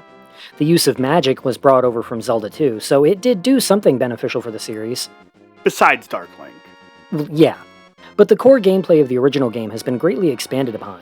Diagonal movement has been implemented, and with the help of specific items, Link can quickly dash forward with his sword drawn or swim through deep bodies of water. He can also jump off of ledges and fall down pits or wells for more exploration options. This version of Link is a more practiced sword fighter as well, probably thanks to his late uncle, as he now attacks with a rapid horizontal slash instead of a forward stab. What's more, by holding the attack button, Link can charge energy and unleash a spin attack that deals double damage and hits in every direction around him. He now has to wait until obtaining the Master Sword before firing sword beams at full health, but the beam has become a ring of energy, so it too has a wider attack range. Arrows have been separated from rupees, which is a shame given the upgraded wallet size, and the map actually shows distinct geographical locations and will have your next objective marked at all times. Meaning it's a functional map now, as opposed to the useless gray block of the first game. And while magic has returned, it has been implemented differently than Zelda 2. Link doesn't cast spells, but instead certain items he wields draw upon his magic meter to activate, from a simple lantern to the sealed medallions and their screen-wide attacks. And with the power of the Super Nintendo and Mode 7, new environmental effects were added as well, like fog throughout the Lost Woods and the thunderstorm flashing effects in the Dark World version of Death Mountain. All the sprites are crisp and detailed, and Link is certainly expressive in this entry, with his hat being animated as he walks and runs around, his face turning red when pulling on objects, or sweating when pushing things. They do nothing for actual gameplay, but they build the immersion. The link the player has to Link, to put it simply. It's easy to forget nowadays, but Link to the Past visually was basically the Wind Waker of its day. I mean, just look at these trees. They'd be right at home in the Minish Cap. The most notable gameplay addition, though, is the ability to go between parallel worlds, if the name of the game didn't give it away. Differences between the two range from subtle to blatant, with plenty of puzzles needing you to warp at certain portals in the light world or use the magic mirror in the dark world to get to specific areas. Living beings also transform between the two worlds, as enemies in the dark world are significantly more powerful than their light world counterparts, and any of those poor souls that enter the dark world will be forcibly transmogrified into a form indicative of their true nature. Narratively, this was also probably meant to explain the origins of Ganon himself, who until now had simply been some sort of magical beast or monster, but here is explicitly said to have once been human, implying the pig-like form is a reflection of Ganondorf's heart. Now Link does get an item in the Tower of Hera to prevent permanent polymorphing, but before he obtains that, his Dark World form, his true nature, is revealed to be that of a pink rabbit, which I prefer to the wolf Link from Twilight Princess honestly, at least conceptually. Wolves are really overdone in fantasy fiction, but that's neither here nor there. Speaking of pink, while Link's hair is clearly pink in-game, the manual shows Link with blonde hair as would become his default. Why pink? No one really knows for sure. Programming bug tends to be the accepted answer, with something wrong with the Bunny Link palette being the accused culprit, but if you look closely, they're not the same shade of pink, which implies pink hair as a deliberate choice for the main color palette. There are fan mods of the game that restore the intended blonde or brown hair color, but I'm rambling, pink hair is great. Between Bunny Link and the fairy spell from Zelda 2, Nintendo was already setting up a tendency for Link to be able to transform into a myriad of other beings, which will become much more relevant in later entries.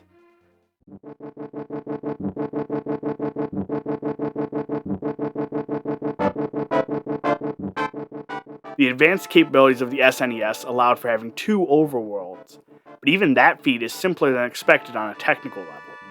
The Dark World exists as merely an overlay of the Light World with different textures, removing the need for two duplicate maps within the files. And that left lots of space to add stuff into the worlds themselves, because every inch of both regions has something new to discover. Nothing feels superfluous or empty in either realm, and in this age of open world gaming where said worlds can get quite desolate and monotonous, this almost feels like a lost art. I can say that as a kid, I was so excited when I beat Aghanim for the first time and was forced into the Dark World, because it meant I got to explore the world again. And once you've entered the Dark World proper and cleared the Dark Temple, the game opens up significantly, both worlds ripe for exploring. The time spent between dungeons can often feel more rewarding than the time spent conquering them.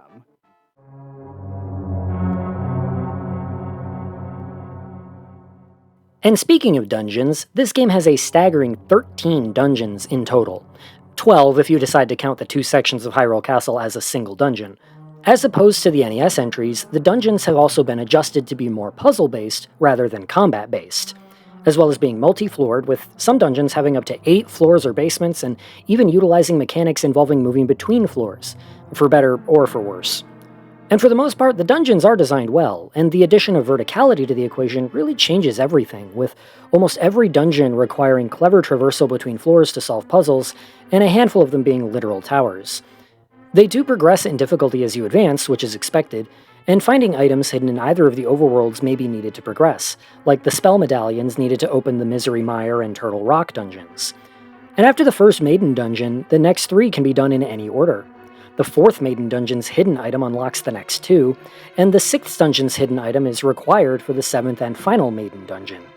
This potential for non-linear exploration is sorely missed in the later entries, excluding Breath of the Wild and Tears of the Kingdom for obvious reasons.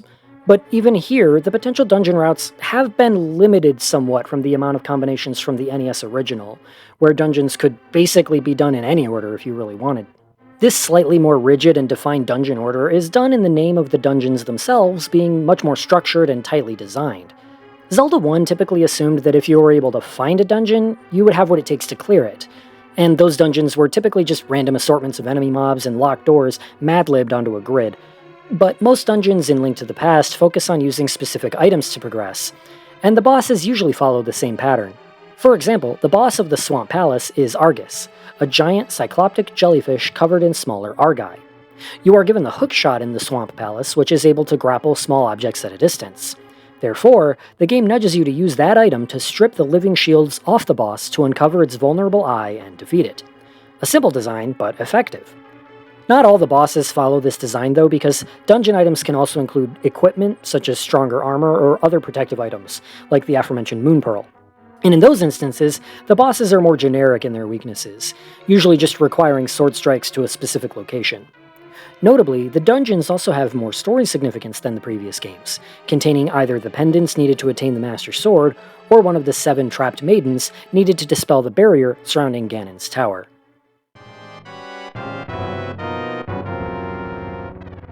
However, there are 3 dungeons that have been burned into my childhood memory for being awful experiences, at least for a 7-year-old. The first is the aforementioned Tower of Hera, all because of the boss Moldorm. You encounter this accursed worm on a platform suspended midair above the floor below, with no walls to prevent Link from falling off an edge.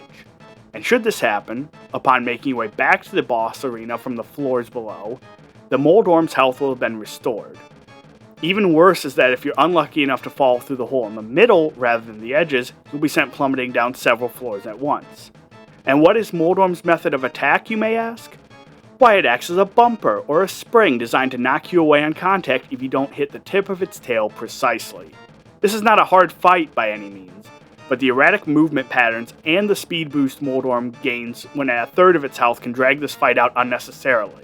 The fact that you fight this thing again in a smaller arena in Ganon's Tower only adds to my exasperation. It is not a difficult boss in either encounter, but the potential to reset the fight multiple times makes it uniquely unpleasant. The second instance of my childhood aggravation, and probably the most infamous part of the game if I'm honest, is the Ice Palace. This entire dungeon is a descent down to the basement to fight the boss. Unlike the Tower of Hera, you want to fall here. Combat also is an issue because most enemies can be bested with fire magic, including the boss, and if you did the dungeons in order, you'll have the Fire Rod or even the hidden Bombos medallion for a fiery screen nuke.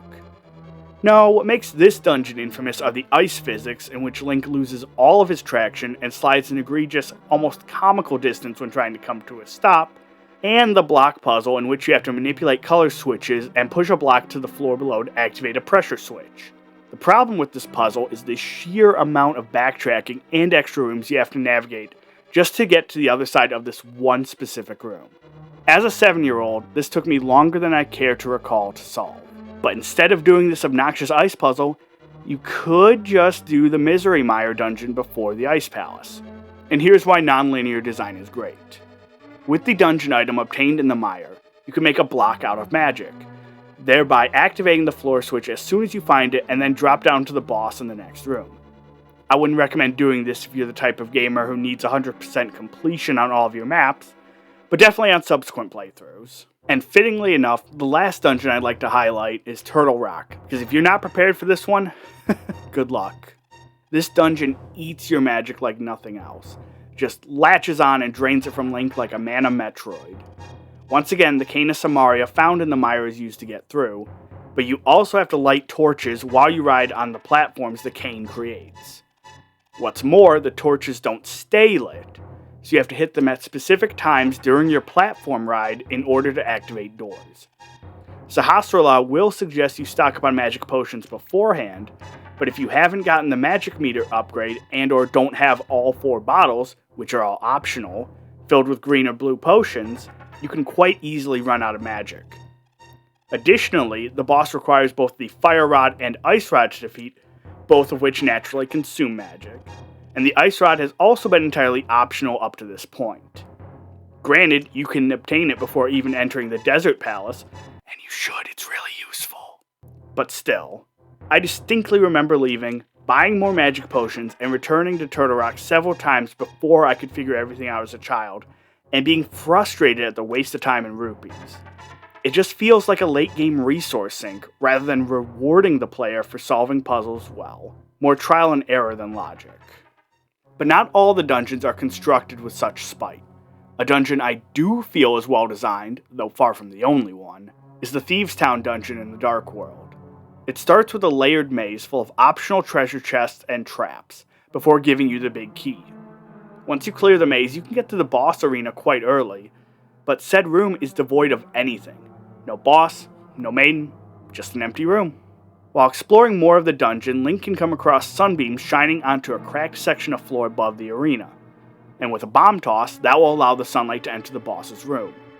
And finally, after traversing the dungeon's basement and clearing out the jail cells within, Link finds the missing maiden, who isn't trapped in a crystal prison, and who refuses to leave the dungeon should you escort her to the entrance. Upon telepathic urging by Princess Zelda, if you take the maiden to the rays of sunlight pouring into the boss room, the maiden will turn into her true form of Blind the Thief, who had already been established as a character who terrorized Kakariko Village years ago. So not only does the dungeon have a puzzle that spans its entirety, but it also forces you to find the boss, who was a pre-established character that further builds on the lore of the game, since this is the only instance of a boss being someone from the Light World turned into a monster in the Dark World, despite the game saying this happened several times. Besides Ganon, he's a special case. We finally get some show to pair with the tell. This style of dungeon has been used again in later entries, but very rarely, which makes this first inclusion all the more memorable.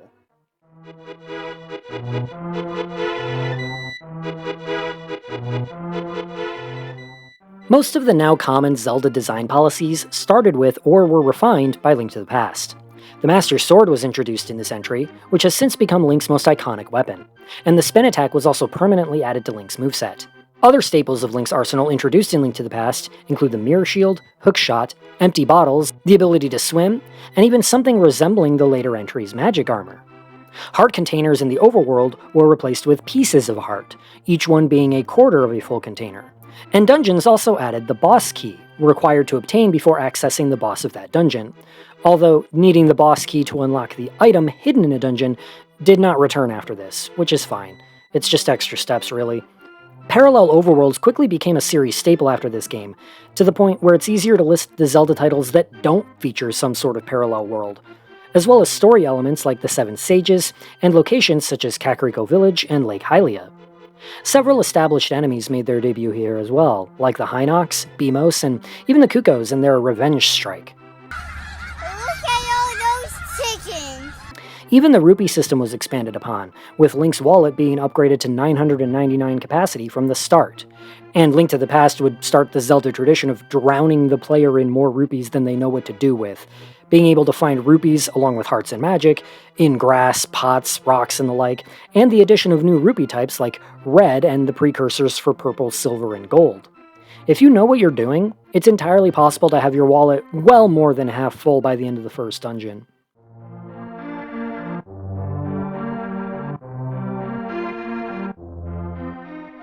And while I'm speaking of Zelda designs that originated in Link to the Past, let's briefly touch on the music. Koji Kondo is front and center, as has been the norm for Nintendo's first-party music.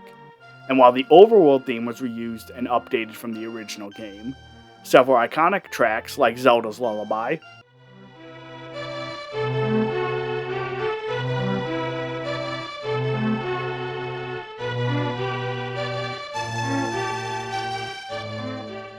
Ganondorf's theme,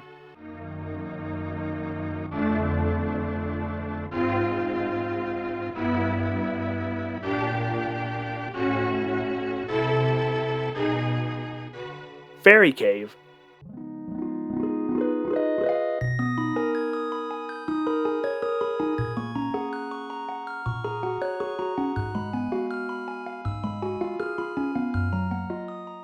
Hyrule Castle,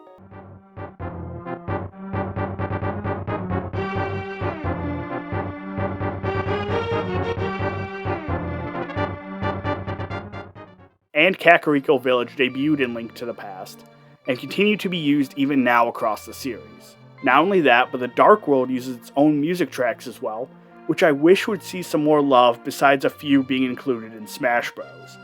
Hidden Mountain and Forest is one of those songs where I can hear it and immediately be hit with a flood of nostalgia.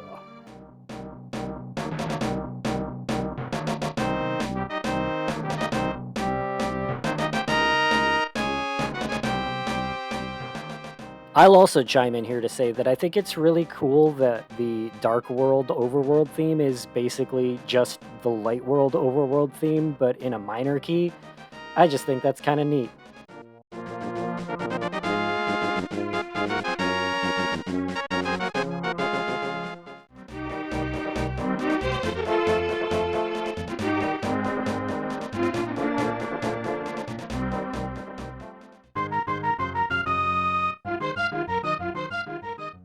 One of the most well-known secrets in the game, if not the most well-known, is the Chris Houlihan room, a room containing a message from the eponymous Chris, as well as 45 blue rupees. The reason he's mentioned in this game is because he was one of many who found and photographed Warmech, the elusive super monster from the original Final Fantasy, for a contest being run by Nintendo Power in 1990. As such, Chris's name only appears in the American version, albeit allegedly, because there's yet to be any actual confirmation of Chris, or anyone for that matter, winning the contest from Nintendo Power. Even stranger, this room is a crash prevention measure. If the game doesn't know where to send Link during a loading screen, it will send him to the Houlihan room, which then has Link appear at his house in the Light World upon exiting. Which just seems like an odd place to put a contestant winner's name, if I'm being honest. But given that this was over 3 decades ago, it's doubtful we'll ever receive resolution. So, to my co-writer, that's where your double Warmech prize is. Allegedly. Oh, I'm sorry. Did they put a room in the game that had my name in it? No, they didn't. So I still did not receive a prize for running into Warmech twice in the same trip. And no, I'm never going to let this go. Much like other Nintendo-released games of the era, there was quite a bit of censorship put upon Link to the Past. Starting with the title, which was originally Triforce of the Gods. And honestly, Link to the Past doesn't even really reflect the actual plot of the game, but I guess the American localizers just couldn't resist the pun. 2 puns, actually, both the main character's name in the title and the allusion to the game being a prequel. Within the game, we see altered content in the form of things like the Sanctuary, very clearly being a stereotypical Christian chapel, but with all of the overt religious elements removed. Aghanim was also originally a priest claiming to be sent by the gods, but he quickly became a wizard and any mention of the divine was completely ignored. Yeah, there's no way early 90s America, right at the peak of satanic panic, was ever gonna sign off on a game where your main objective is to kill a priest. But this censorship was only applied to the text of the game, as seen with Link praying complete with making the sign of the cross to open the way to the desert palace. To avoid the need to censor Zelda entries after this, Nintendo would avoid real-life religious references, instead opting to create their own fictitious faith system complete with a triumvirate of goddesses.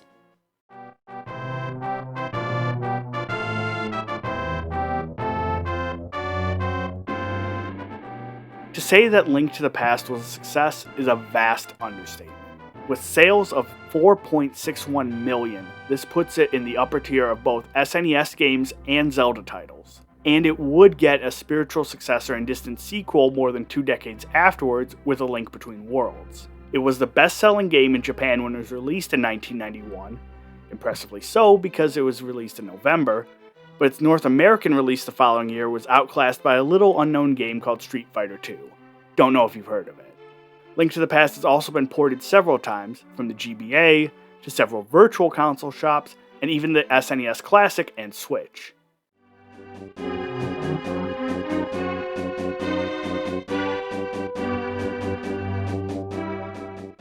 Much like how Super Mario World distilled what made the previous entries great and further perfected the formula, Link to the Past did the same for the Zelda franchise, and the SNES wouldn't stop with those 2 pillars of Nintendo history. Moreover, it also established the formula Zelda games would adhere to for close to 2 decades, and in many ways represents the very quintessence of Zelda. This is easily my favorite Zelda game, and will likely hold that distinction because of the impact it had on me as a child. I got lost in a story I didn't know video games could tell, and I'm so glad I did. This wasn't just a game to play for me, it was a world I could escape to. 2 of them, in fact.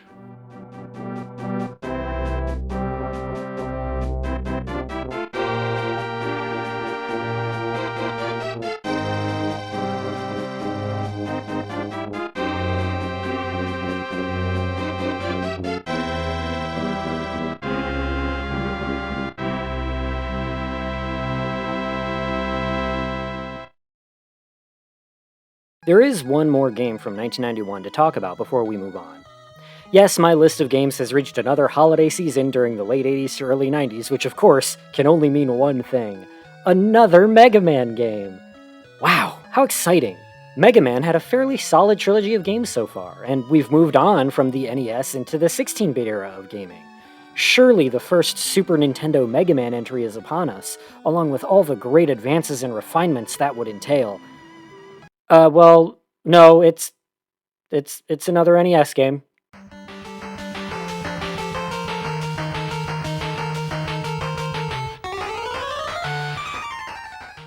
Now, this wasn't terribly uncommon practice back then.